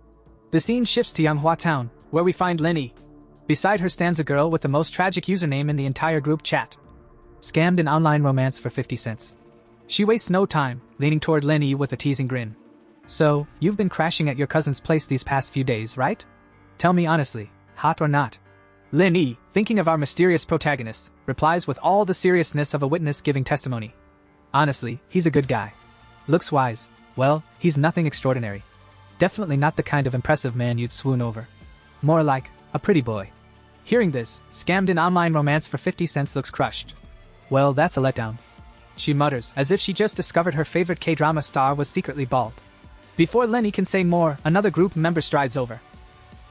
A self-proclaimed 18-year-old sultry woman, the kind who probably adds sultry to her username unironically. She smirks and says, Don't forget, Lenny once described herself as just an ordinary girl too. More members shuffle in, including a boy sitting a bit farther away who suddenly shouts like a bored dungeon master. Alright, since everyone's finally here, let's get down to the main issue. Lenny interrupts, raising her hand like a schoolgirl in class. Wait. She's not coming again? The boy shakes his head, expression flat. Still only 6 of us. She's not coming. Sultry woman shrugs, already used to the absentee member's mystery. She's always been like this. Let's just move on. And so, the little band of pioneers heads off toward their destination, completely unaware that our true hero is lurking at a distance, watching quietly like a ninja stalker with better hair. As he observes, his spiritual sense picks up their energy. My cousin's team is pretty low-key. Weakest one's at 2-star Ghost Axe realm, that guy over there's at 3-star. And apparently they've got some powerful member who barely ever shows up. His gaze then shifts upward, to the mountain above Manhwa town, where something truly bizarre is happening. A massive vine is descending from the sky. Not a thunderstorm, not an earthquake, just a giant green noodle from the heavens. Think Jack and the Beanstalk, except this thing doesn't bring magic harps or golden geese. It just exists. The vine doesn't release thunder. No blazing light. No destruction. It simply drifts in and out of reality, as though it's buffering on bad Wi-Fi. Lin Yi's team arrives at the site, staring up at the anomaly. My god. If I hadn't seen it with my own eyes, I wouldn't have believed it. Sultry woman whispers, sounding less sultry and more terrified. Behind her, scammed an online romance for 50 cents bites her lip. Wait, maybe we shouldn't go any closer. Linny blinks. Why not? Because. The girl swallows hard. My whole body just went cold. You guys saw the internal forum rumors, right? Last time this vine showed up, a whole team tried to make contact. Strong pioneers, way above my level, but none of them came back. Not even bones left behind. The corrupted aura in the air presses down on them like a funeral dirge. Scammed an online romance for 50 cents clutches her head, spiraling into panic. This isn't just some random event. This is a high-level world anomaly. Unknown. Dangerous. Terrifying. I wanted to gamble like a pioneer, get rich or die trying, but the moment I saw this vine I know I'll die here. I want to withdraw. Her teammates sober up at her outburst. Lin Yi, ever the calm scholar, nods. You're right. We feel it too.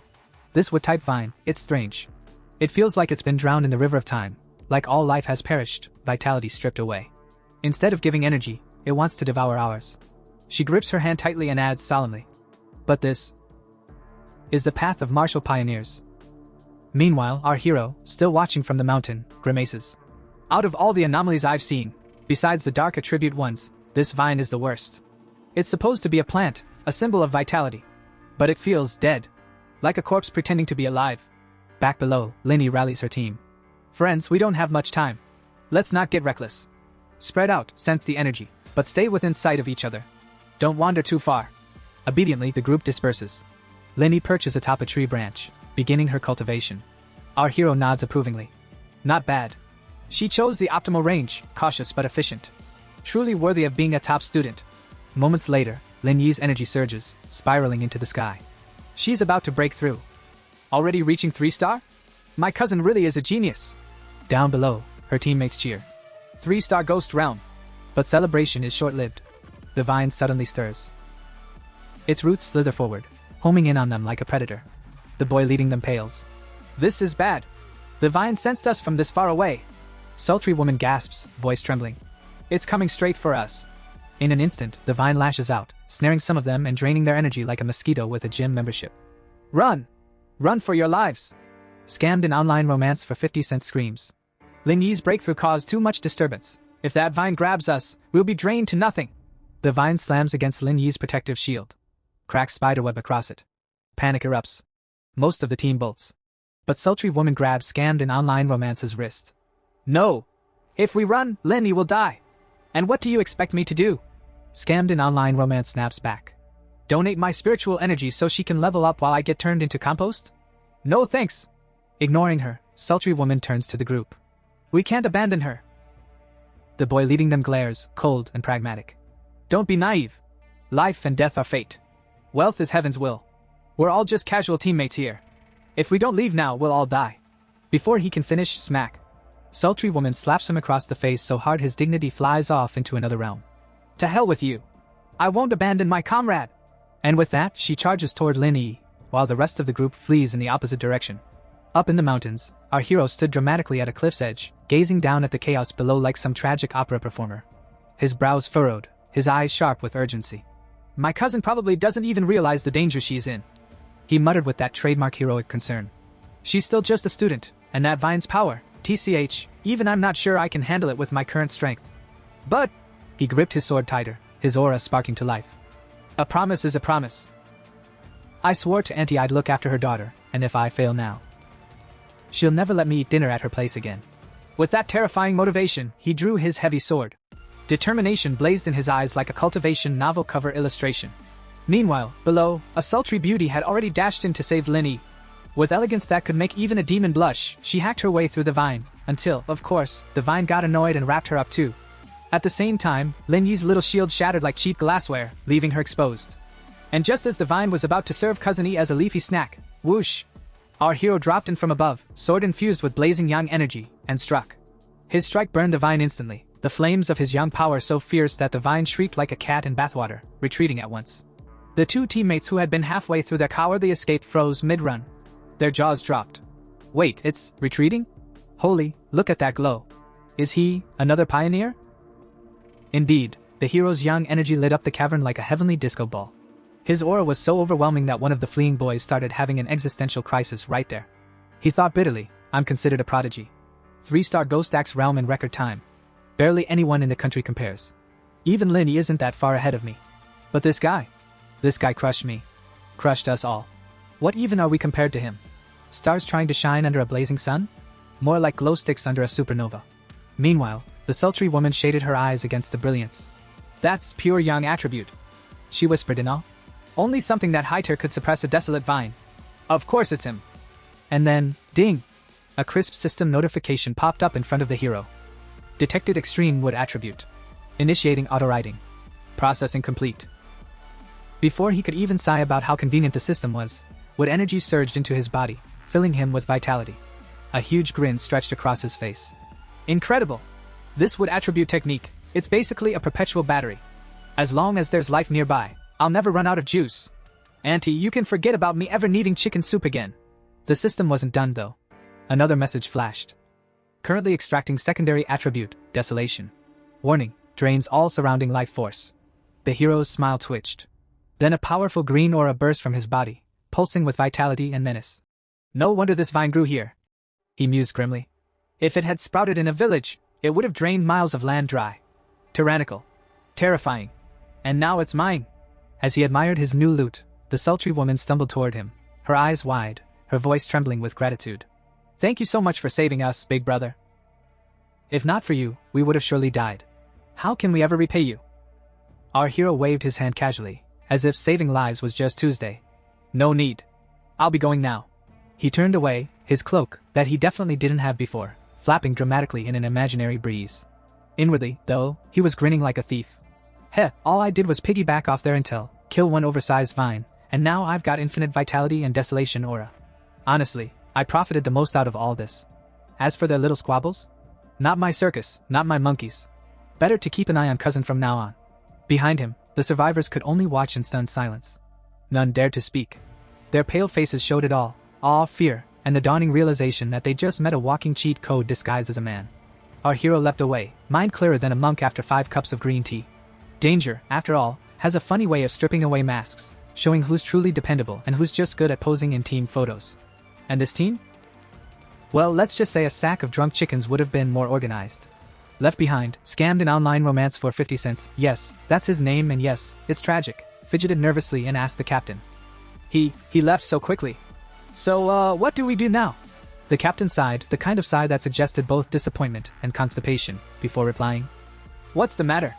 Regretting not helping him earlier? Too late now. With him gone, Lin Yi's advanced to the 3rd level. Our best option is to cling to this team like leeches at a spa. His gaze drifted to Lin Yi, who was deep in cultivation. She sat serene, wrapped in a faint shield of aura that looked sturdy enough to repel mosquitoes but already had a few cracks. Still, moments later, boom, breakthrough achieved. Energy surged around her like she just downed 3 cans of Red Bull. The 18-year-old sultry teammate practically launched herself forward, squealing. Lin Yi! You finally woke up!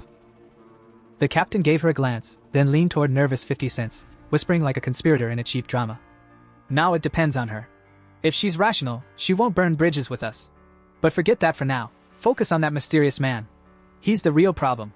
Lin Yi blinked, groggy from her cultivation nap, and stared at the scene. Why are 2 of our teammates dead? And also, why do these vines look like they auditioned for a horror movie? Before anyone could answer, a wave of scorching yang energy blasted from behind. Even at a distance, it felt like someone had turned the spiritual thermostat to oven. The captain stepped up, looking all serious, and said, Allow me to explain. And explain he did. Later, Lin Yi walked home, brain buzzing with the captain's words. A mysterious powerhouse had appeared, flat in danger, and left without so much as a business card. Supposedly, even the feral vine that had been terrorizing them now floated in the sky like a chastened balloon, refusing to come back down. The vine scared like a chicken, the captain had said with reverence. And that man was a monster. Shaken, Lindy reached her apartment. She opened the door and found, surprise, surprise, our hero waiting with a smile as casual as if he'd just come back from buying dumplings. "You're back," he said warmly. But spotting her pale face, he asked, "You okay? You look like you just binge-watched a tragedy marathon." Lindy quickly fibbed. "Just tired from studying." The hero nodded. "Good effort. Should we order takeout?" She agreed and scurried to her room, closing the door like she was hiding state secrets. Collapsing on her bed, she muttered, "Breakthroughs are exhausting. Wielding the divine axe takes more mental power than cramming a semester's worth of physics overnight." She scrolled her phone. Because naturally, enlightenment and doom didn't stop anyone from checking notifications. That's when a new message from Jialan appeared. "If any trace of that powerhouse appears, notify me immediately." Lenny froze. Jialan never messaged. Carefully, she typed back, "Got it. By the way, do you think the person who saved us was the one from the Dark River Molten Dragon incident? And if so, why would he save us?" Her fingers hesitated, then hit send. Meanwhile, cultivation news headlines popped up. "Breaking news, a tribute god returns. That slash pierced the sun. Heaven's light devoured in white blaze." Lin Yi's jaw dropped. If these reports were true, then her mysterious savior was less, senior, and more. Walking apocalypse. Meanwhile, outside, our hero had already hopped onto his trusty bicycle, yes, a cultivator's weapon of choice apparently, and pedaled off, scheming. Lin Yi's guard should be down now. She won't suspect me watching her. Next step, the desolation attribute. He mused as he rode, narrowly dodging pedestrians. The desolation attribute was plant-like yet sinister, corrosive even, basically the bad boy of attributes. Jamming it straight into his body might turn him into spiritual Swiss cheese, especially since it clashed with the thunder attribute. No, the best way is through something like that ghost vine. It evolved on its own when the spiritual energy revived. That's what birthed desolation. His eyes gleamed. He knew exactly where to go. With a grin, he shifted gears and sped through the streets like a delivery rider on a mission. Destination, the city's forest park. He strolled into the park grinning like a man about to pull off a magic trick. Leaning close, he whispered to himself, "Time to pick a plant that vibes with my spiritual energy. Come on, lucky green soulmate, show yourself." With a flourish, he unleashed his wood attribute aura. A soft green glow burst from him, spreading out like an eager spotlight. Instantly, flowers, shrubs, and even a couple of old trees leaned toward him as though he just announced he was handing out free snacks. The plants weren't just reacting, they were begging. Leaves trembled, petals quivered, and the grass even looked like it wanted to crawl closer. Our hero raised an eyebrow. "So this is how plants flirt back with spiritual energy? Bold move, Mother Nature." "But," he frowned. Still not enough. Determined to turn up the volume, he poured out more energy. And then, bam, a tiny wildflower in the grass began glowing brighter than the rest, pulsing like a disco ball at a spiritual rave. Curious, he crouched down. Could it be the chosen one? He stretched out a finger, gently touching the flower. To his surprise, the little blossom curled around his fingertip, clinging like a clingy puppy. Our hero blinked. "Wait, it's nuzzling me? This is a flower, not a golden retriever." The flower shivered happily, like it couldn't get enough of his aura. Stroking it gently, he whispered, "Out of this entire forest, you're the one who loves me most. Perfect candidate to carry the desolation attribute." He grinned. "I'm ready. Are you ready?" The flower bobbed up and down like it was saying, "Heck yes." Closing his eyes, he funneled energy into it. Ding! System notification, embed desolation attribute into this object? Yes. The moment his power flowed in, the flower lit up like a firecracker. Leaves sprouted, its size swelled, and a frightening aura spilled out, rolling over the garden like a toxic wave. The lush green paradise shriveled instantly. Trees wilted, bushes withered, and within seconds the whole place looked like it had been fast-forwarded straight into post-apocalypse mode. Our hero gawked. 3 seconds. It only took 3 seconds for this thing to drain the whole park? That's way too overbearing. This isn't a flower, it's a demon in disguise. Panicking, he lunged forward to yank the thing out of the soil. But just as quickly, he froze. Wait, if I keep this up, the Spirit Energy Association will be on me faster than loan sharks on payday. This is the city center. Of course it's crawling with surveillance. Still, he ripped it out anyway. Yet even rootless, the flower refused to chill. It kept absorbing energy from everything around like a toddler with an endless juice box. He stared in disbelief. Even without soil, it's still eating? Can it survive like this? But now its greed was oddly tender, like gentle sipping instead of crazed slurping. He smiled faintly, stroking its leaves. Unbelievable. Just a wildflower before, but now, after embedding an attribute, it's evolving. Like I've unlocked its Pokemon evolution stage. Then, flash. Blinding light flooded the area, and a siren wailed. Warning, warning, abnormal value exceeded. Warning. Our hero's grin froze. Crap. He clenched his jaw. They noticed. Time to run before I end up as Exhibit A in some research lab. Without another thought, he bolted out of the park at full speed, clutching the overpowered flower like a man making off with stolen treasure. Meanwhile, alarms blared across the city. Inside the Reiki plant research department, chaos erupted. Scientists spilled their coffee, slapped on their wristbands, and scrambled into protective suits. Abnormal value skyrocketing! One technician shouted. What the heck happened out there? The head researcher slammed the desk, voice booming. Seal the park immediately! Nobody enters. Nobody leaves! Within minutes, a whole squad in white hazmat suits was charging toward the scene. The moment they arrived, one of the researchers checked his instrument, and his face turned the color of spoiled tofu. This is terrifying, he stammered. Earlier at King Cheng's North Gate, the readings had spiked at 810. When they encountered the Dark River Molten Dragon, it had barely hit 25. But here... Exactly! Another member cut in, his voice shaking. Once spiritual energy concentration hits 10, the military usually storms in with tanks and heavy artillery. And this park? It never even came close to 10 before today. Every member clutched a device that looked like a love child of a Geiger counter and a selfie stick. One of them jabbed a probe into the soil and muttered, bewildered. Strange. Humidity, normal. Ground moisture, normal. Sunlight, also normal. Radiation levels? Nothing unusual. But these plants. He bent down, staring at the shriveled grass. It's like their life force was vacuumed out in seconds. The group exchanged uneasy glances. Someone whispered the question that was sitting in everyone's throat. What kind of attribute could do this? Before anyone could answer, a man sprinted over like he'd just seen his ex with someone richer. His face was pale as death. Don't move forward. Don't touch it. This is the desolation attribute. The word detonated like a grenade. Faces blanched. Knees wobbled. One poor intern nearly fainted. Desolation attribute? Someone croaked. What's that supposed to mean? The team's old professor, beard flowing like he'd stepped straight out of a cultivation painting, cleared his throat dramatically. You've all heard the legends of the sky-hanging vines, haven't you? Every pair of eyes froze. Someone muttered in horror. You don't mean the demonic vine? The one that was classified as an A-level mutation? The professor nodded grimly. Yes. Because of its extreme danger, it was given A-rank status. Countless explorers entered its domain, only to vanish without leaving behind so much as a tooth. Its true terror lies in this attribute, desolation. It drains the life from everything around it. That is the nightmare we face. The word sank in like a bucket of ice water. One trembling rookie turned to the professor. Teacher, if I'd taken one more step earlier, would I already be, fertilizer? The old man's gaze hardened. Yes. Once a plant awakens the desolation attribute, it creates a death domain. Anyone inside will have their life force completely sucked dry. I've read the records. In Kong City's ancient tree zone, one decay tree corrupted the entire forest into a forbidden wasteland. Any creature that entered was instantly pierced through, drained, and spat out like yesterday's tea leaves. The group fell into grim silence. Even the wind seemed to hush in respect. But then, a hand clapped down on the professor's shoulder. He spun around, and nearly tripped on his own beard. Major Han! The man in question, dressed in military garb so crisp it could slice bread, stepped forward with ice in his eyes. All researchers, put on protective suits. Follow us into the contaminated zone.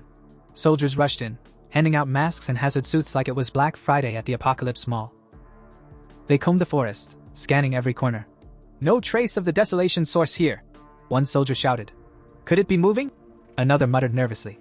Weren't we told only the vine could? Before panic could spiral, another voice cried out. The desolation aura is decreasing. It's already dropped to 25. Meanwhile, at the forest's heart, Major Han and Su Qinging weren't wearing protective gear at all. Cool as cucumbers in a freezer, they knelt, pressing their palms to the soil. Their spiritual energy spread underground like a radar sweep. It led them to a single spot, then abruptly stopped. Both froze. Su Qinging's voice quivered. That place, that's where. Enough. Han cut her off, his tone grave. Someone dug it out. The researchers gasped. Someone whispered. Dig it out? Impossible. No one survives touching a desolation plant. Han's eyes narrowed. He whipped out a device, the screen glowing ominously. Big data analysis confirms this. The same person has appeared at both previous anomaly sites. The screen lit up with an image. A familiar face. Su Qinging stiffened. Her heart skipped. It was him. Han's voice dropped low. This man may be the pioneer you encountered before. His identity must be confirmed. Su Qinging stared at the image for a long, quiet moment, then murmured firmly. Good. That's how it should be. 2 hours later, our hero, blissfully ignorant of the military hunt, sat at home humming while potting a flower. The same flower. He stroked its leaves like a proud parent. My first time raising a flower, huh? Can't just let you sit in a plastic bag. Here's your own little pot. A proper home. The plant sat quietly, now branded with the terrifying desolation attribute. The hero chuckled. You're my most reliable helper now. And with that plain face of yours, nobody will ever suspect you're secretly the grim reaper of greenery. His expression turned sharp. In real battles, raw strength is one thing. But hidden trump cards? That's where you win. Ding! His phone buzzed. Caller ID, Old Wong. He blinked. Old Wong? That brat from next door? The one who joined the army 3 years ago and vanished? Memories surfaced. Desks shared since childhood, dumb pranks, fights over snacks. He grinned and picked up. So you finally remembered me, huh? On the other end, Old Wong's cheerful voice boomed. Meet me at the old place. Got a big secret for you. Don't faint when you hear it. Click. Call ended. The hero stared at his phone, scratching his head. What's that guy plotting now? Cut to Old Wong, very much not plotting pranks, standing stiffly at attention in front of Su Qinging and several officers. He reported crisply.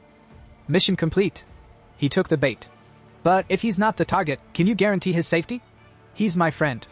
The officer beside Su Qinging didn't even blink. Your mission is all that matters. If he's not the one, then treat it like a friendly reunion. Nothing more. Our hero arrived at the little roadside bar his old friend had told him about. It wasn't anything fancy. A flickering neon sign, a smell of cheap liquor, and 2 mismatched stools wobbling like they'd been through several battles themselves. And there he was, Wang Liang, already halfway to the bottom of a bottle, looking like a man trying to drown 3 years' worth of military trauma in one night. Our hero blinked. Well, would you look at that? The goofy Wang Liang I knew actually looks kinda mature now. Life in the army must have been rough. Before he could say anything, Wang Liang, red-faced and slightly tipsy, lifted his glass and sighed the sigh of a man who'd seen things. Possibly his sergeant's ugly underwear. Brother, these past 3 years, I've felt a lot. Life in the army. He trailed off, his expression halfway between wise and wobbly. Our hero chuckled and replied, I've been doing alright too. Got into junior college, not too bad, huh? He said it with a grin, but inside, his mind wandered to darker memories. In my past life, he thought, I never saw Wang Liang again. In the chaos of war, he probably died somewhere no one even remembered his name. But maybe this time, I can change that.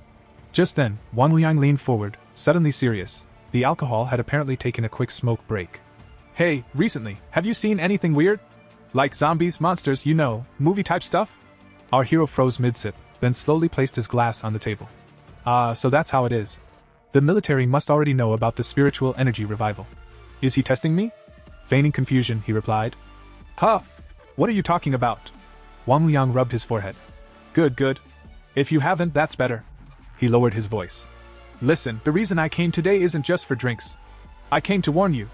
I'm not trying to scare you, but in the near future, maybe a few months, maybe a year, everything we value now, money, education, social status, all of it's going to become worthless junk.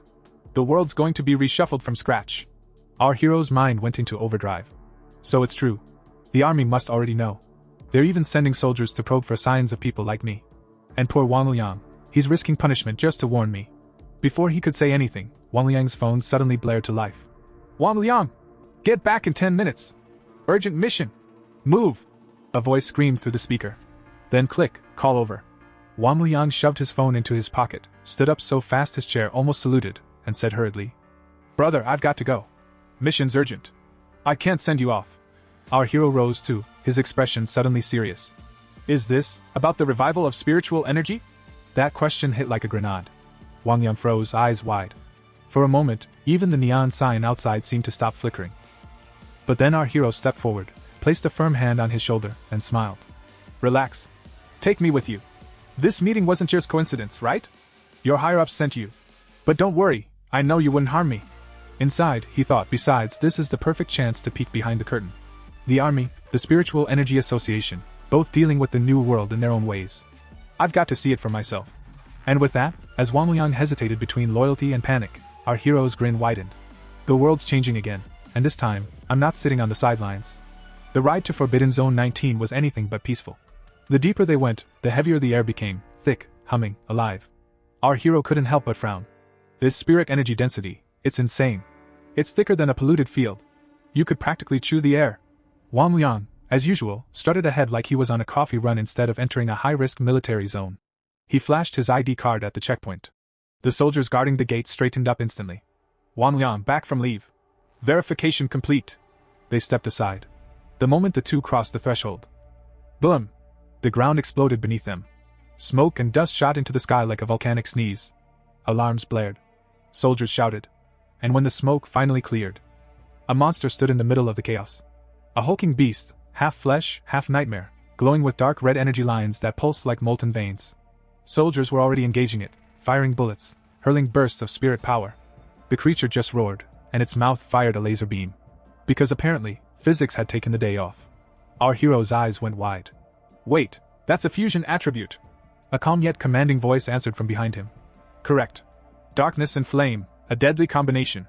He turned to see Officer Jialan, the same woman who'd interrogated Wang Liang earlier. She was all cold authority, crisp uniform, ghost axe insignia gleaming, eyes sharper than a blade. Several soldiers have already been injured.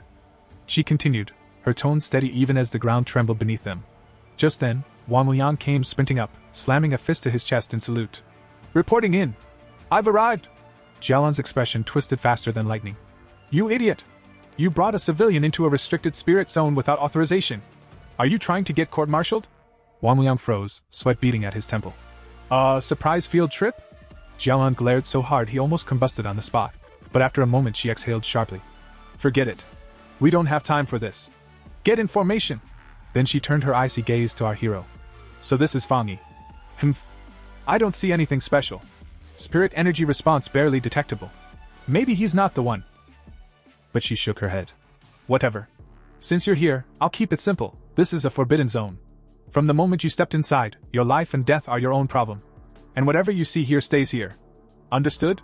Our hero smiled faintly. Crystal clear. Good. Now stay out of the way. Jialan barked out orders. Soldiers moved with mechanical precision. Team Alpha, suppressive fire. Team Beta, spirit barrage on my mark. Two soldiers unleashed brilliant waves of spiritual energy that slammed into the beast. Jialan followed up, drawing her pistol with practiced grace. Bang bang bang. 3 to 4 shots struck the creature squarely, each bullet glowing with runic energy. The beast howled in fury, shaking the entire field. Its aura darkened, flames erupting from its body as soldiers shouted in panic. It's mutating! It's evolving again! Oh great! Our hero muttered. Just what we needed.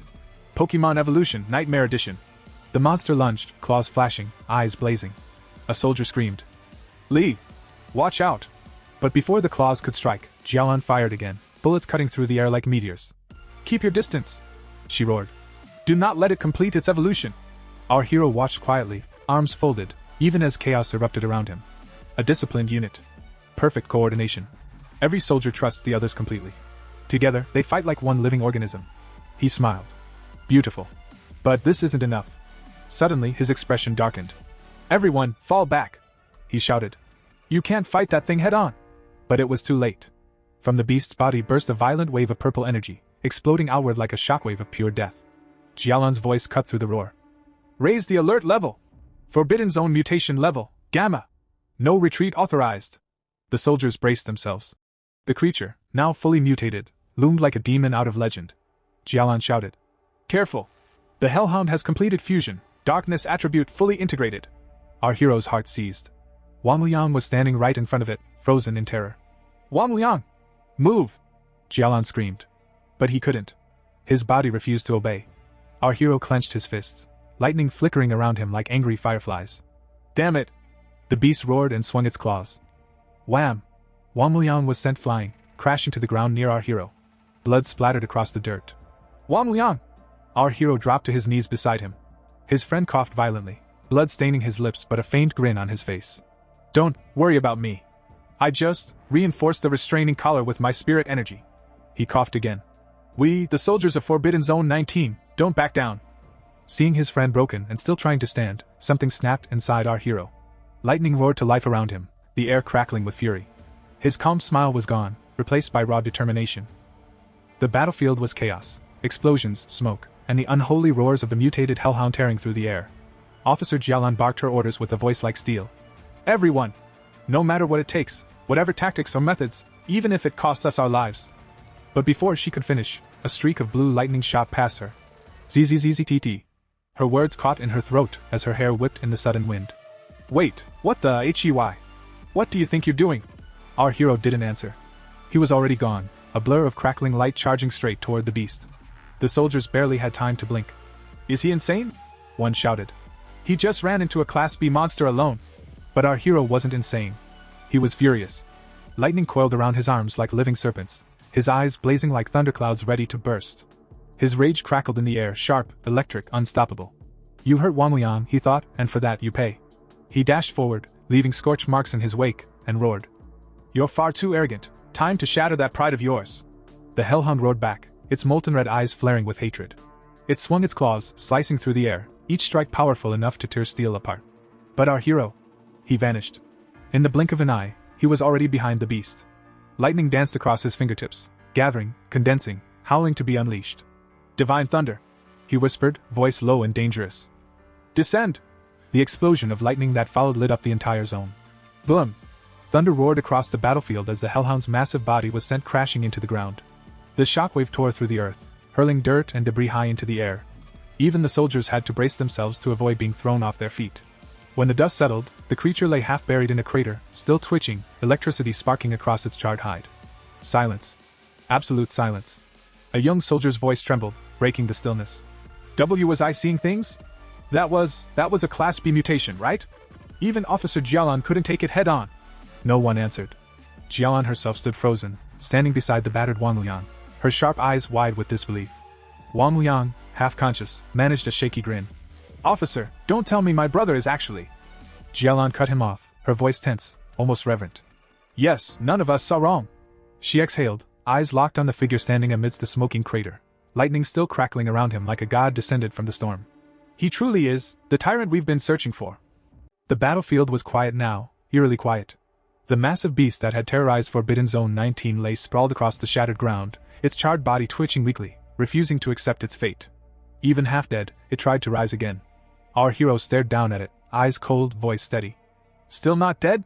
Then I guess we'll do it the hard way. He turned slightly. Officer Jialan, Old Wong, both of you fall back. From a distance, Jialan's heart tightened. A B-level mutation, and he's handling it solo? Normally we need an entire formation, coordinated spirit cannons, and at least 3 noble sacrifices. Her jaw clenched as she watched. This isn't just power. This is mastery. The pinnacle of the thunder attribute, maybe even the top across the entire Xia kingdom. If spiritual energy ever fully revives, what kind of monster will he become? Up ahead, our hero slowly raised his right hand. The air trembled.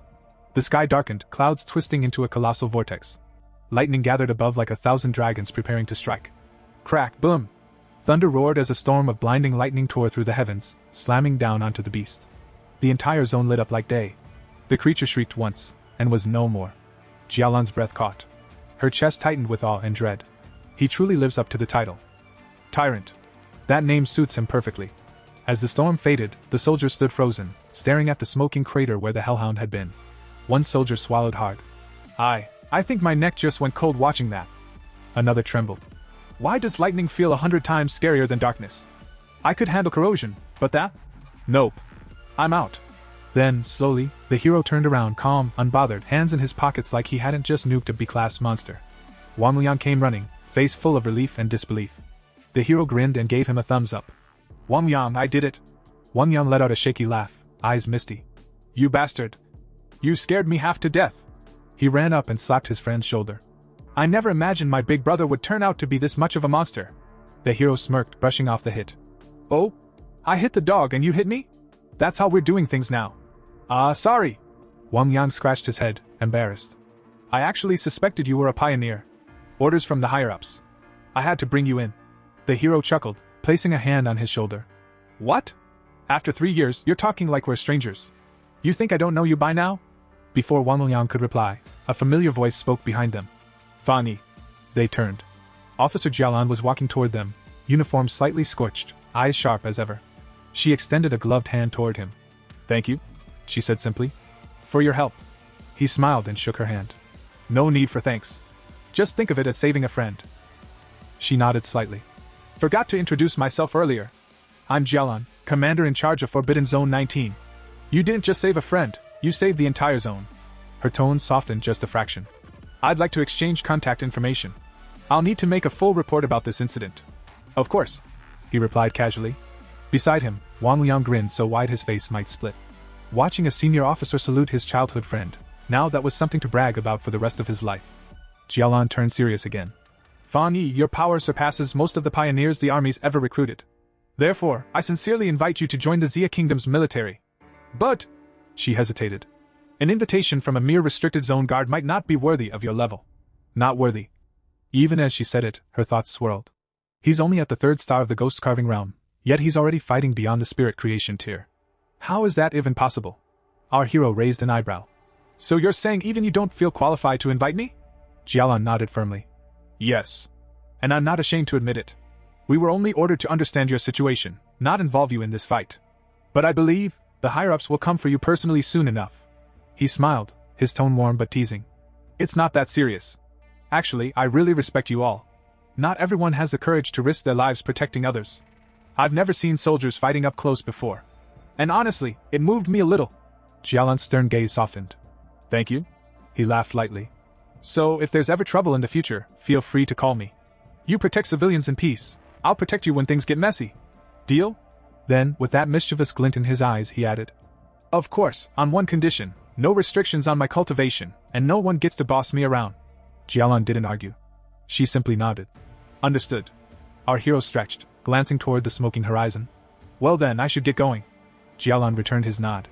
All right. Wang Liang and I still need to process the hellhound's corpse. I'll have someone escort you back. As he walked away, the cool breeze brushing past his face, our hero's thoughts grew quiet. So that's the army's true role, stationed in these dangerous, energy-rich regions. Both to train in the densest spirit zones, and to stand between humanity and the chaos beyond. He smiled faintly to himself. Not bad. The world really is changing. Meanwhile, Jialan turned toward Wang Liang, her expression thoughtful yet grave. Your friend, she said quietly, can no longer be described as just not simple. What we saw today, that was only the tip of his iceberg. And even that fragment alone was enough to leave the rest of us far behind. Her eyes lingered on the battlefield's remnants, scorched earth, lingering sparks of thunder essence still crackling faintly in the air. To rise as such a powerful pioneer in so little time, that takes more than talent. It's fate, courage, and an iron will. He lacks none of them. Beside her, Wang Liang chuckled, his usual grin returning. Officer, in that case, can't we just increase our offer? If you don't think you're the right one to recruit him, then let me, his childhood friend, handle it. Jialan smirked and pressed her palm against the top of his head. All right, you brat. Less talking, more cleaning. Come help me handle the aftermath. Yes, ma'am. Wang Liang replied cheerfully, already rolling up his sleeves. That night, the story shifted to our hero's apartment. He sat cross-legged in the dimly lit room, lightning-shaped sigils faintly pulsing along his arms. His breathing was calm, but within, spiritual energy surged like a rising storm. He reflected silently. My identity may have been exposed, but I only revealed my thunder attribute. Judging from their reaction, that might not be a bad thing. If anything, I've confirmed something important. Thunder is rare. Perhaps even unique. And it directly restrains the darkness attribute, the military's greatest concern. They won't suppress me. No, they'll try to win me over. Influence, access, resources, all the paths to power will open. Now I understand the balance between the army and the Spirit Kai Association. The Night Watchers, blades hidden in the dark, are the nation's shield. The association, though, are the quiet hands that sweep the cities clean, ensuring civilians can live peacefully. Both are necessary. He paused, his gaze steady. The restricted zones, they're not just defenses. They're also gateways, signs that the world's spiritual energy is awakening again. The government is buying humanity time. Time to adapt. Time to survive. As he cultivated, the air around him began to tremble. Spiritual energy poured into his body in torrents, converging into his core. A bright current of lightning surged through his veins. He clenched his fists, feeling the explosive power building within. A grin tugged at his lips. As expected of a spiritually rich forbidden zone. Even after absorbing the desolation attribute, I wasn't close to breaking through. But now, I can feel it. My core is overflowing. The moment's here. Outside, the night sky suddenly lit up. Across town, Linny was strolling through the market, arms full of groceries, humming to herself. Why hasn't my cousin come back yet? If he had, I'd definitely make him try my cooking. But her words died on her lips as she looked up. A blinding pillar of light was shooting skyward from the direction of her cousin's apartment. Spiritual pressure washed over the streets like a tidal wave, shaking the very air. Her eyes widened. That aura, someone's ascending! The realm of ghost carving, no, wait, this power. A thunderous boom echoed across the city. A colossal golden axe of pure energy tore through the clouds above the apartment, gleaming like a divine weapon. Gasps spread through the crowd as everyone turned toward the spectacle, shielding their eyes from the blinding glow. Linny stood frozen, heart pounding. It moved. The spiritual projection itself moved. Wait, that's not the ghost axe realm. This energy, it's the spirit creation realm. Her voice trembled with disbelief. To think, such a powerful pioneer was living right next to me this whole time. At that very moment, deep within the Xia Kingdom's military command center, alarms erupted in unison. Warning! Warning! Abnormal energy reading detected. Fluctuation levels, 99. Repeat, abnormal value has reached 99. Red lights flashed across every screen as holographic maps of the city lit up with pulsing crimson zones. Magnetic field detected, 5 kilometers southeast of the city, shouted a technician. The high-ranking officer stared in disbelief. What's going on down there? Barked one of the commanders. No one had an answer. The entire control room was a storm of movement, officers relaying data, soldiers shouting coordinates, analysts frantically trying to stabilize the readings. Elsewhere, at a nearby command post, Su King, leader of the observation corps, slammed her hands on the console. Such an overwhelming fluctuation! How could something this powerful have escaped detection? Her eyes darted over the glowing data streams. These readings, they're strong enough to wipe out an entire city. The atmosphere grew heavy. Across every military base, chatter filled the air. One officer stared at the map, voice trembling. Could this be the birth of a new spirit creation realm pioneer? Another muttered darkly. Or the prelude to a catastrophic disaster. Inside the chaos, a senior officer seized his communicator and shouted. Request reinforcements from headquarters immediately. Mobilize all advanced resources and weapon systems, everything except weapons of mass destruction. Before the order could even echo away, a soldier burst through the command room doors, panting. Major Han! The alert's been lifted. Everyone turned toward him at once. What? Han demanded. The soldier straightened, saluting sharply. The source of the anomaly has been confirmed. It's not a threat. A pioneer has just broken through to the spirit creation realm. A stunned silence swept through the room. The tension bled away, replaced by quiet awe. Back in the city, within his apartment, our hero slowly opened his eyes. Electric blue sparks flickered across his fingertips. The oppressive energy that had once filled the air faded into stillness. He had done it. He had stepped into the spirit creation realm, 1 star. As the lingering light faded, he exhaled, shoulders relaxing. Ha, so this is the spirit creation realm. Other than feeling lighter, it doesn't seem like much has changed. His expression softened with a wry smile as he picked up his phone. Notifications filled his screen, reports of abnormal energy surges, military alerts, and countless chat messages from the organization's network. Among them, a familiar name caught his eye. Lin Yi. She'd been posting in their group chat, her tone anxious. He scrolled through the messages, thinking to himself. Wang Liang was right.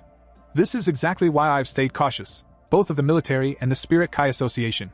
Too much attention only brings trouble.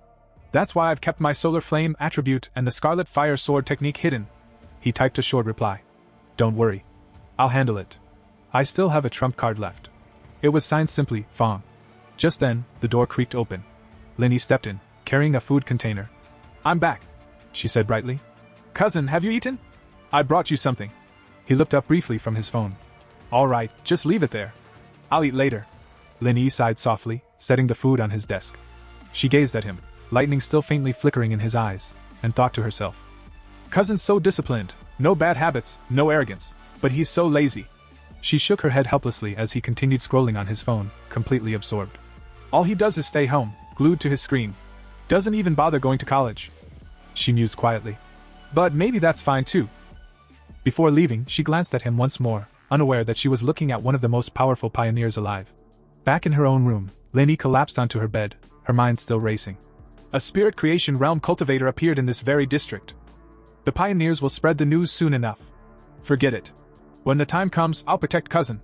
It's the least I can do after all he's done for me. Meanwhile, in his room, our hero remained focused on his screen.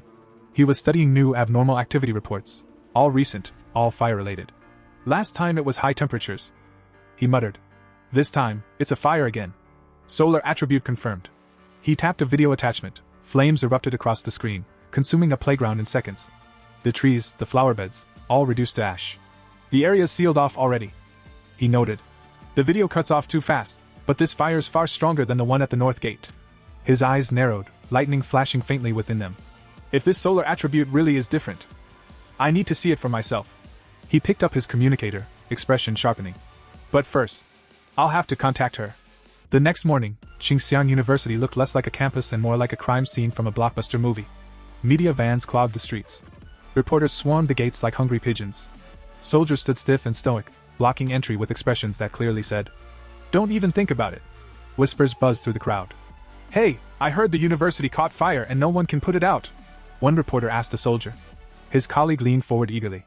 "Were there any casualties? Why hasn't this been on the news? A whole university burning is kind of important." Nearby students argued passionately. "Is it safe for us to even be here?" "Safe?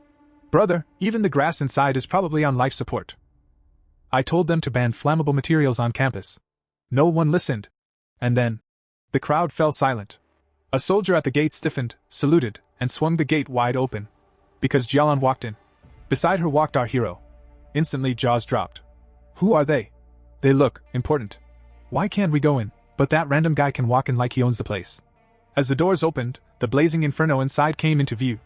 A swirling sea of golden flames devouring everything in its path. Our hero stared at the fire, eyes wide. Burning like this. Is this a fire from heaven? Jialan nodded, completely calm as if they were discussing the weather. Yes. That's the official classification. Appears without warning, impossible to extinguish, and it only stops once it's consumed whatever it desires. Very poetic, very deadly. Then she looked at him. Fan Yi, I need to meet the principal. Will you wait here or come with me? I'll stay here, he replied. Jialan gave him a meaningful look. Be careful. We'll regroup later. And with that, she left. The area was deserted, cordoned off with barricades and warning signs. Our hero crouched, touching the scorched ground. Cold. Completely cold. No lingering energy, no remnants of heavenly fire chi. I thought I might be able to collect some. Too optimistic. Just then, a startled voice rang out. Fan Yi? Is that really you? He turned. Chu Qingli. Beside her stood her friend, a girl with glasses, a pointed chin, and the personality of a malfunctioning loudspeaker. She jabbed a finger at him instantly. Hey, is that him? The ex-boyfriend you told me about? The guy who only made it into a community college? She burst out laughing, slapping Chu Qingli's shoulder like she was trying to dislocate it. Brother, I understand now. You still have feelings for Qingli, don't you? But please, look at reality. Look at yourself. Do you honestly think you stand a chance? Our hero blinked slowly. Lingering feelings? For her? More students gathered, sniffing drama like sharks sensing blood. Isn't that Chu Qingli? Who's that dude with her? Probably another desperate admirer. He doesn't even look like he's from our school. Security needs to do their job. Why are random people just walking in? The glasses girl marched right up to him, finger practically touching his nose. Qingli is our university's goddess. Defending angel. Campus belle. Whatever you people call it. She has suitors lined up from the gate to the cafeteria, all better than you. So leave. This place isn't for you. She huffed, eyes narrowing suspiciously. And we're under lockdown. So how did you get in?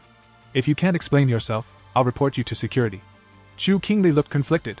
Didn't he swear he'd never regret breaking up? Then why is he here? Is he chasing me again? Before the drama could escalate, Jialan returned. Her presence hit the crowd like a pressure wave. Students fell silent. Even the loudspeaker girl's fingers slowly drifted downward like a defeated antenna. Jialan raised an eyebrow.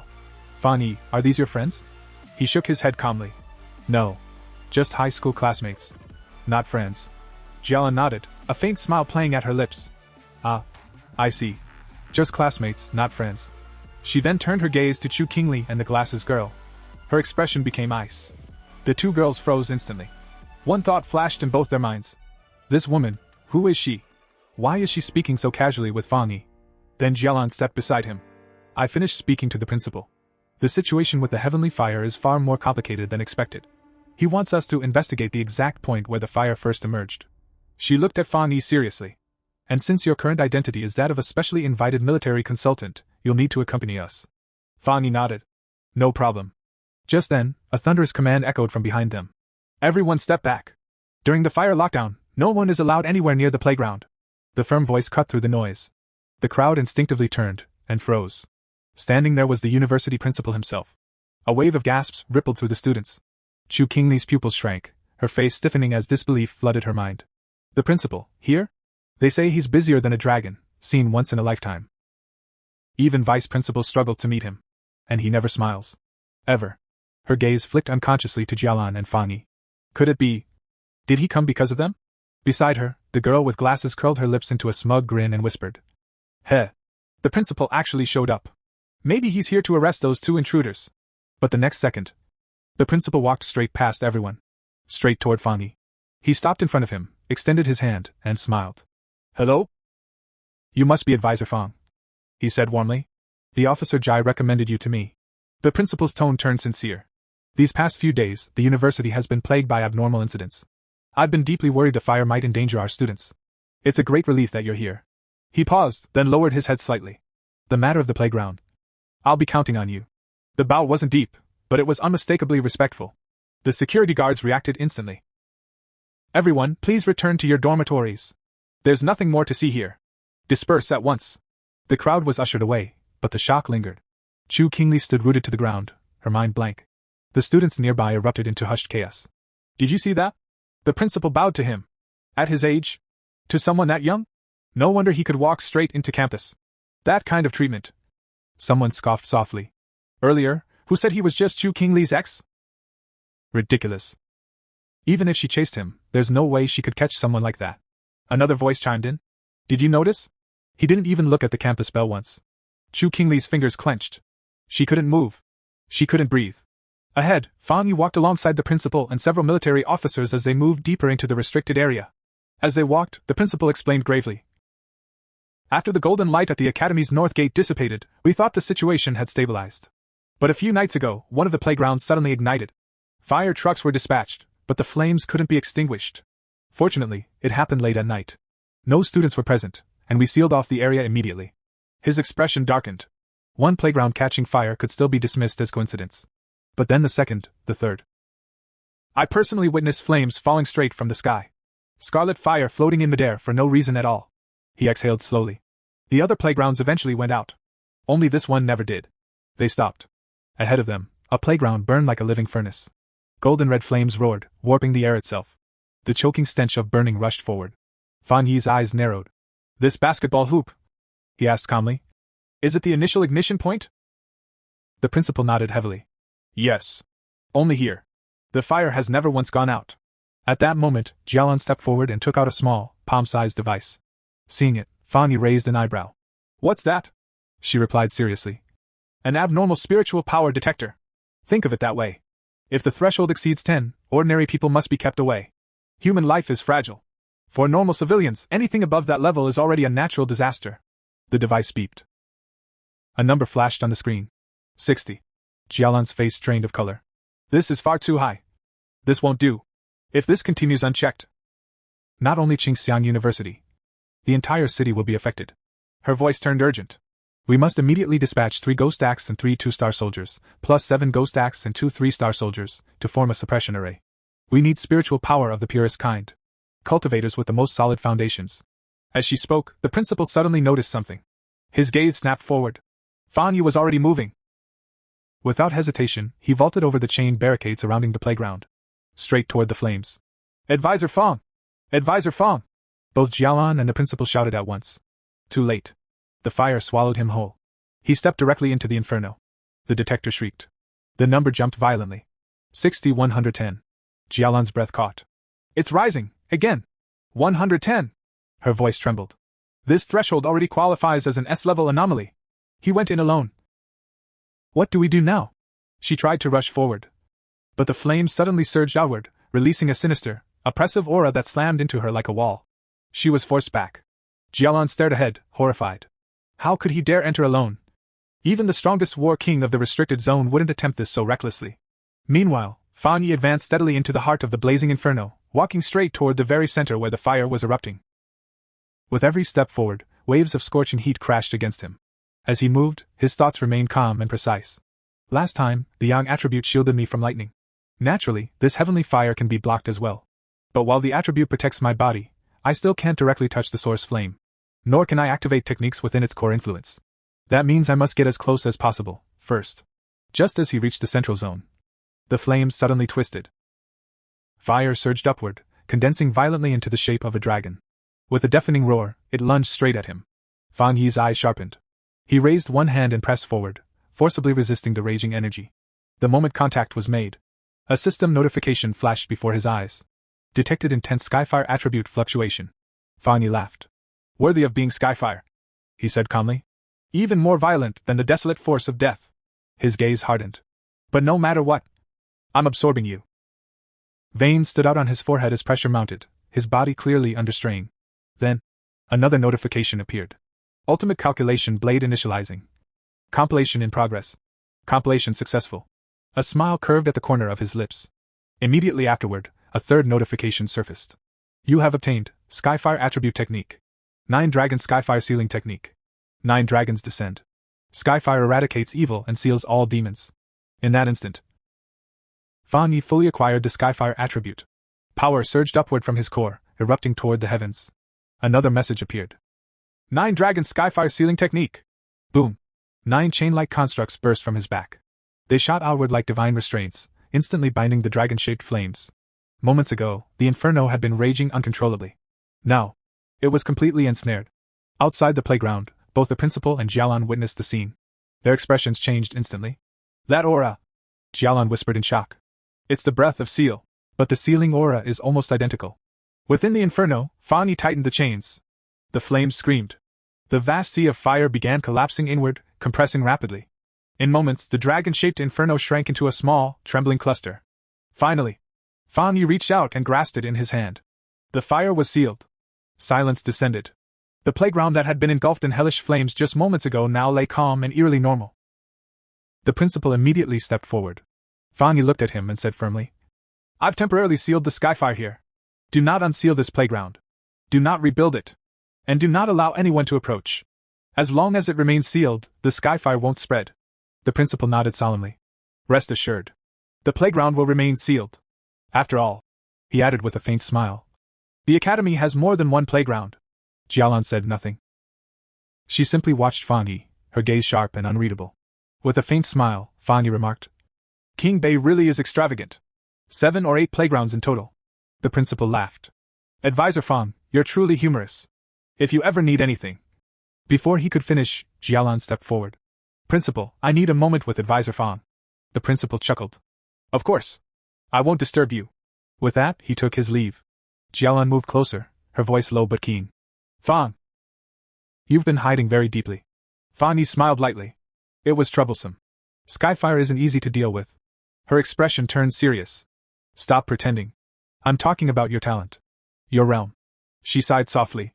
Forget it. Every pioneer has secrets, especially someone as strong as you. I don't have the right to demand anything from you. She continued.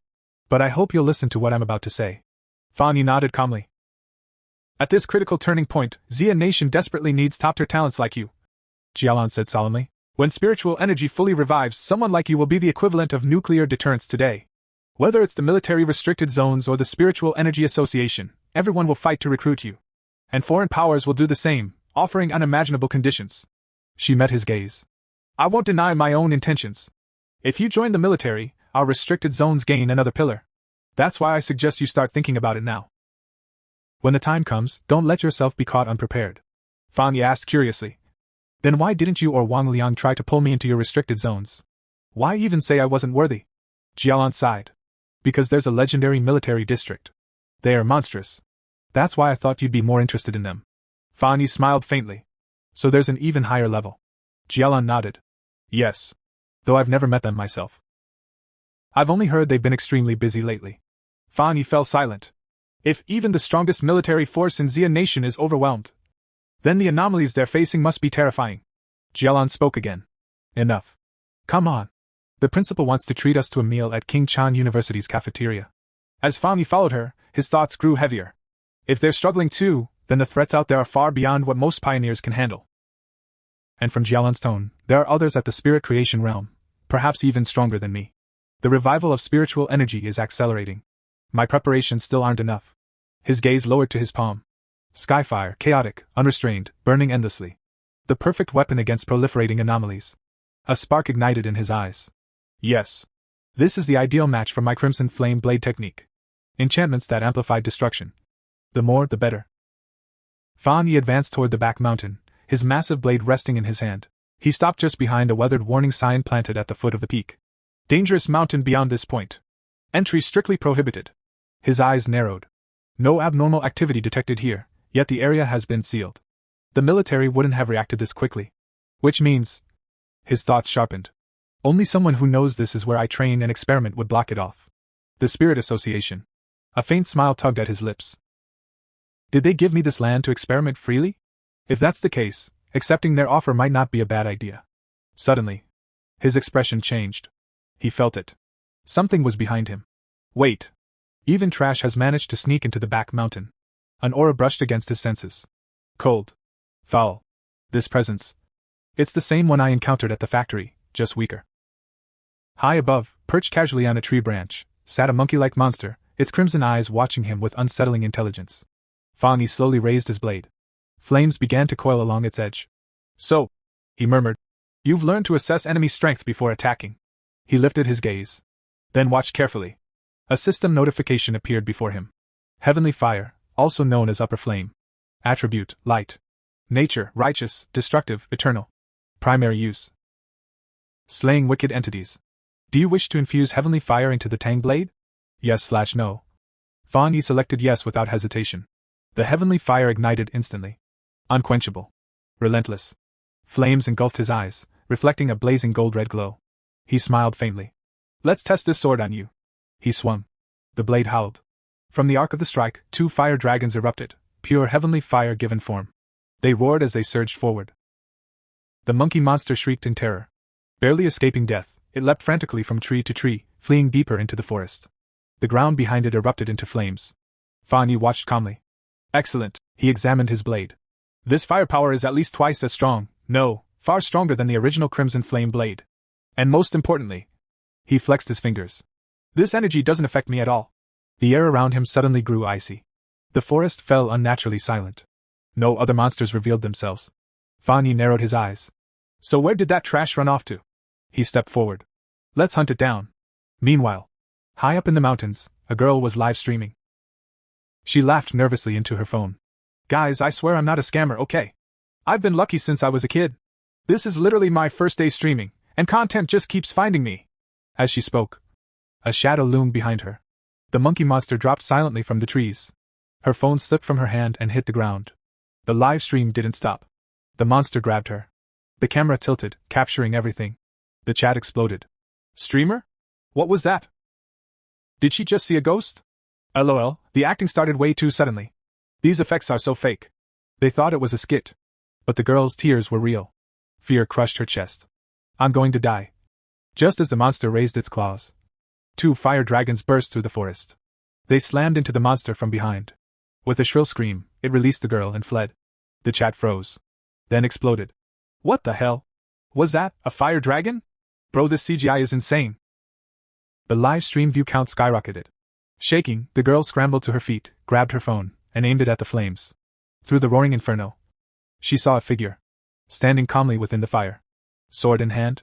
To her, it looked as though a god had descended. An immortal walking through flames. The image streamed live across the world. The chat went insane. Blade lunge, instant light cuts through fire. An immortal descended to save people. Fire? That's nothing to him.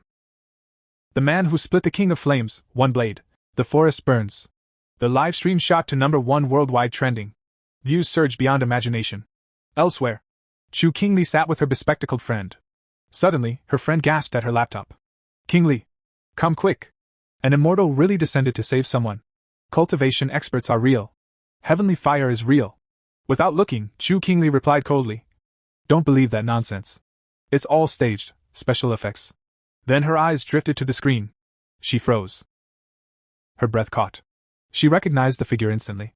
Her friend, oblivious, clapped excitedly. See? I told you! This is insane!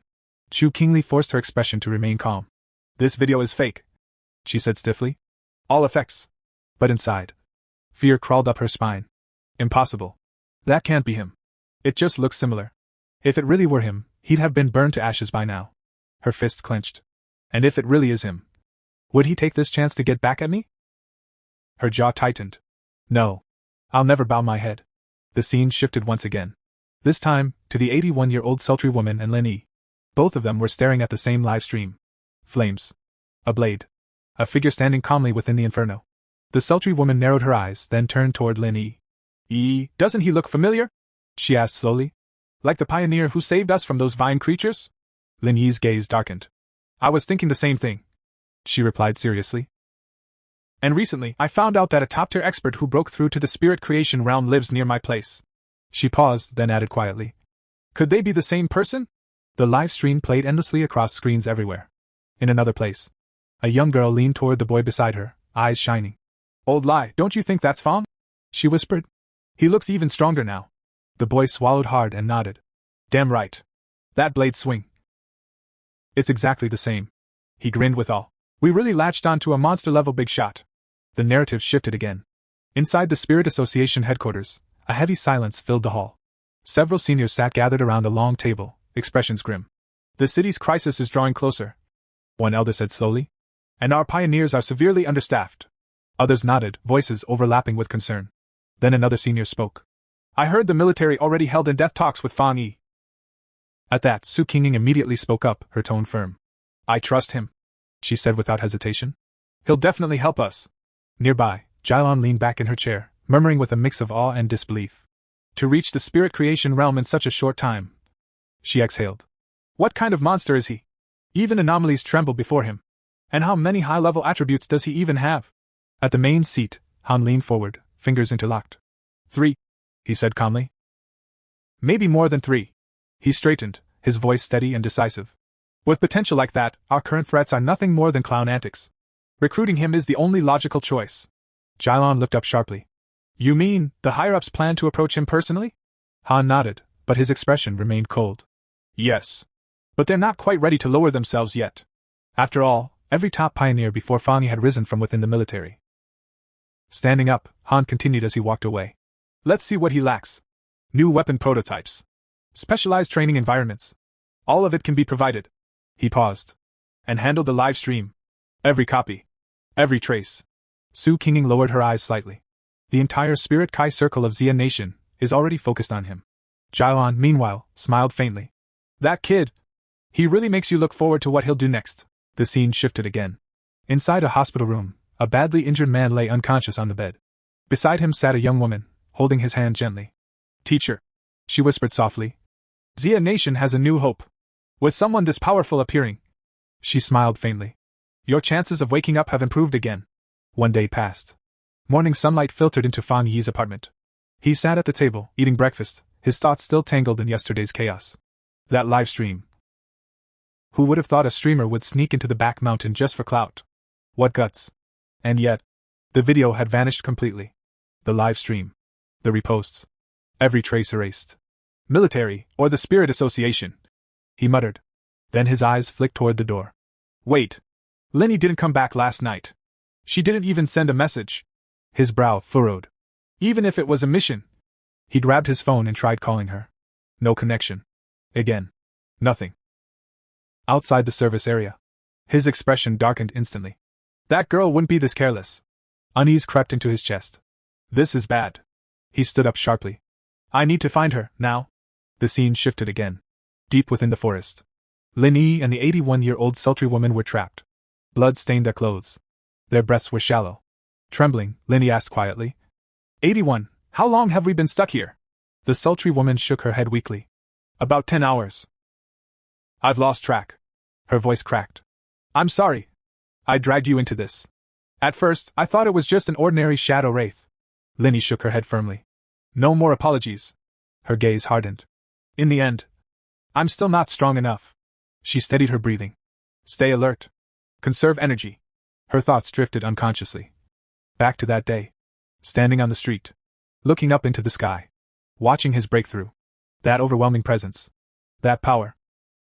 If only I were that strong. But before the thought could finish, danger crept closer. A presence loomed behind them. Silent.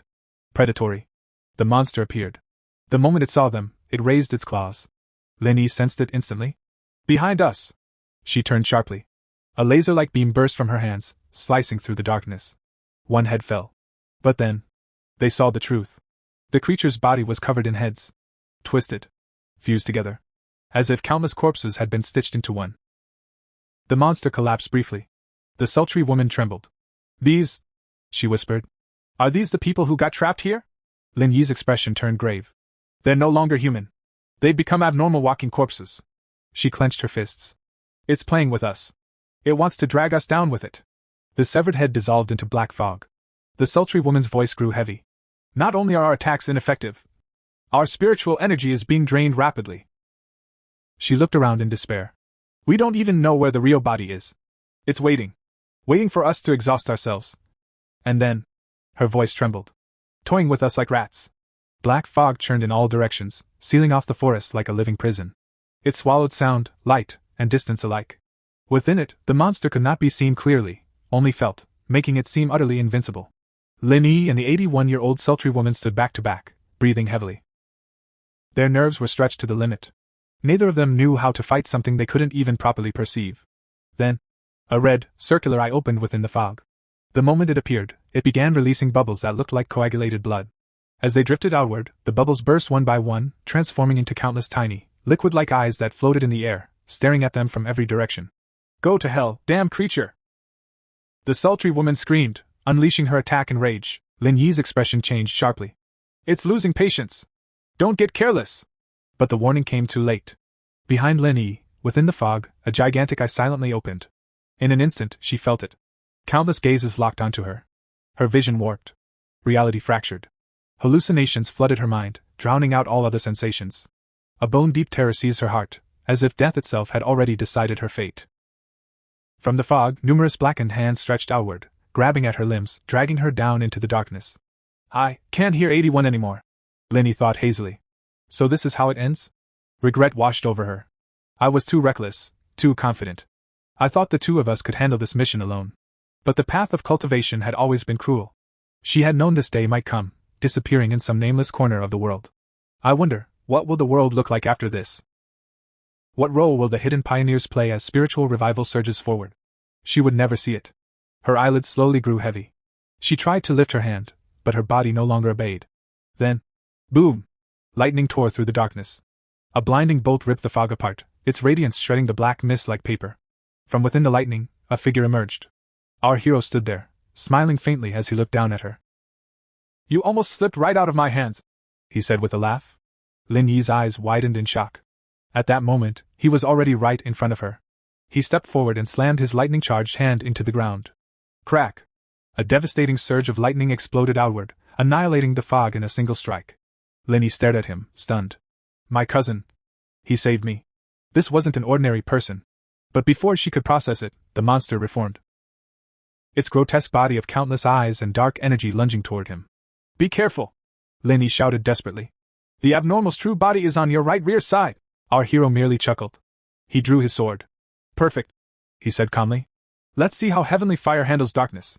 With a single swing, flames erupted, condensing into a roaring fire dragon. The blazing dragon crashed into the monster. Roar! Darkness screamed as it burned. Fire engulfed the forest, purging the black fog completely until nothing remained. The abnormal was erased. Not long after, the sultry woman groaned and slowly regained consciousness. She muttered weakly. Are we already dead? Then her eyes flew open. She stared at the sea of flames around them. Holy crap! What is this inferno? She screamed. Did we fall into hell with the abnormal? Calm down, Lin Yi said quickly. Look carefully, we're still alive. The sultry woman froze, then laughed in relief. We're alive. Her gaze shifted, and landed on our hero. Who are you? She asked cautiously. He sheathed his sword and replied casually. All settled. Finally. And I haven't even had breakfast yet. Then he glanced at Lin Yi. You too. The sultry woman's pupils shrank. She stepped closer, her voice trembling. It's you, isn't it? Back in Manhua town, at the Death Vines. You were the one who saved us. Our hero smiled helplessly. Am I really that easy to recognize? Lin Yi suddenly stepped forward, stunned. Wait, are you saying the powerful fire tribute master who saved you is my cousin? The sultry woman's jaw dropped. Oh my god! That super expert is your cousin? Didn't you always say he was ordinary? Our hero rubbed his forehead. Then the sultry woman grabbed Lin Yi's arm excitedly. This is the man who split the wasteland with one strike. Forced Uncle Ghost Axe 3 stars to his knees. Even caught Sister Jylan's attention. Lin Yi's thoughts exploded. Fire attribute, lightning attribute, both at terrifying levels. Could he be a dual attribute genius? Wait. Could the spirit creation master in our district actually be him? Our hero cut in. All right, enough. I have a question. He looked at them seriously. You know a dark attribute abnormal can't be handled like a normal one. So why did only the two of you come? Where are your teammates? The sultry woman sighed. Wu Mao fell seriously ill. His family locked him down. Uncle had a harder mission. The rest, we don't always act together. Linny added quietly. This time was my mistake. I thought breaking through to Ghost Axe 3 stars would be enough. Our hero nodded thoughtfully. This team won't last much longer. He looked at Linny. Back then, 81 wasn't satisfied with her teammates. Yet now she defends them. That's loyalty. And you've already sensed what's coming. He paused. Since you both know who I am and I trust you, how about we form a team? But this stays secret. The sultry woman's face lit up. Really? Of course. My lips are sealed. Linny smiled warmly. Thank you, cousin. Tonight I'll cook 2 extra dishes. Just then, her phone buzzed. Sister Gallon messaged me. Extreme Dark Zone mission notification. Collect required items. Dark attribute related. Think carefully before applying. Linny explained. The extreme dark zone lies within Xia Nation's forbidden dark borderlands. The dark attribute there is overwhelming. Even the government hasn't fully explored it. Our hero's expression turned solemn. Then we should try. Ask her what the objective is. 81 scoffed. Sister Gallon never explains. Another message arrived. Objective, withered bloom flower. Reward significantly increased. Danger extremely high. Team required. Then one final message appeared. This mission may involve an S-class abnormal. Death rate extremely high. Only register with strong, reliable pioneers. The story briefly shifted to Gallon. She was walking alongside several military personnel, her expression calm as she typed messages into her communicator. As her fingers moved, she murmured softly to herself. That's enough. A faint smile flickered across her lips. Now let's see whether he chooses to come. Back on the other end, our hero raised an eyebrow as he read the message. Strong and reliable pioneers. That's pretty direct. He muttered. It almost sounded like a provocation. I know you. I know someone like you would be interested. Do you dare to come? He turned toward Linny and laughed lightly. Cousin, looks like she's pointing straight at me. A spark lit up in his eyes.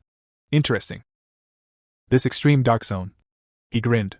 I definitely want to take a trip there. Elsewhere, Jylon was typing when 2 young women, clearly her escorts, stepped closer behind her. Sister Jylon? One of them began carefully. Their team. Before she could finish, Jylon raised a hand, stopping her cold. It's fine, she said calmly. If he's a pioneer worthy of Xia Nation's trust, he will come. The bodyguard hesitated, then tried again. But if he doesn't come, then this batch of pioneers will. Jylon cut her off, her voice steady and resolute. If he doesn't come, then it simply means the time isn't right. She turned slightly, her gaze sharp. Do you really think the mission to retrieve the withered grace flower is just a way to send powerful pioneers to their deaths? Both girls stiffened immediately. Sister Jylon. But Jylon had already placed the bouquet she was holding onto the table. Her voice carried weight. Only by retrieving the withered grace flower can we save more pioneers, she said firmly. Whether it's the future backbone of Xia Nation, or those who have already fallen, the top-tier core forces whose fates remain unknown. The scene shifted. A hospital room. Jylon stood beside a hospital bed, gently holding the hand of a man lying unconscious. Machines hummed softly around him. No matter what, she said quietly but firmly. We must obtain more withered grace flowers. Her grip tightened. The teacher is the only pioneer in Xia Nation who has reached the Diamond Realm. We must use the flower to heal and awaken him. Her eyes hardened. A Diamond Realm powerhouse in the era of spiritual revival is equivalent to a nuclear weapon today. He is our greatest leverage, before and after the revival, when negotiating with other nations. She inhaled slowly. So even if we have to sacrifice a few forbidden lands, a few squads, or even more pioneers. Her voice did not waver. It's worth it. One of the girls behind her spoke carefully. The mission is important, but your body is also important. Jalen's face flushed with anger. My body? She snapped. Yes, it's important, because my life was given back to me by my teammates. The room fell silent. Realizing herself, Jylon exhaled and lowered her voice. I shouldn't have snapped. Forgive me. One of the girls bowed slightly. Sister Lon, I spoke out of turn. Is your headache acting up again? Jylon raised a hand to her temple, her expression darkening. It's fine, she whispered. The time for medicine hasn't come yet. Her eyes grew distant. This is all in the past now. Blood-soaked memories surged forward. She saw her entire team lying motionless on the ground. One man, his body torn apart, staggered toward her, collapsing at her feet. With his final breath, he spoke. The pitch-black zone truly is terrifying. He coughed violently, blood spilling from his lips. Zolan. The Withered Grace Flower Mission. His voice trembled. We're counting on you alone now. For the teacher. For Xia Nation. For everyone. No! Jylon screamed. I'm not going, Captain. The captain raised his trembling hand, releasing the last of his spiritual power. These are our specialties, he said weakly. We hope you can use them. His eyes met hers. You must come back alive. The memories shattered. Tears streamed down Jalen's face as she whispered hoarsely. They gave me their spirit power. Her shoulders trembled. But they didn't know if it's tainted by blood, or if the withered grace flower isn't harvested completely. Her voice broke. Then it's useless. And this is how this part of this manhwa ends. Also in the future I will be bringing more and more exciting videos. Please subscribe to the channel, ring the bell, hit the like button and stay tuned until the next video.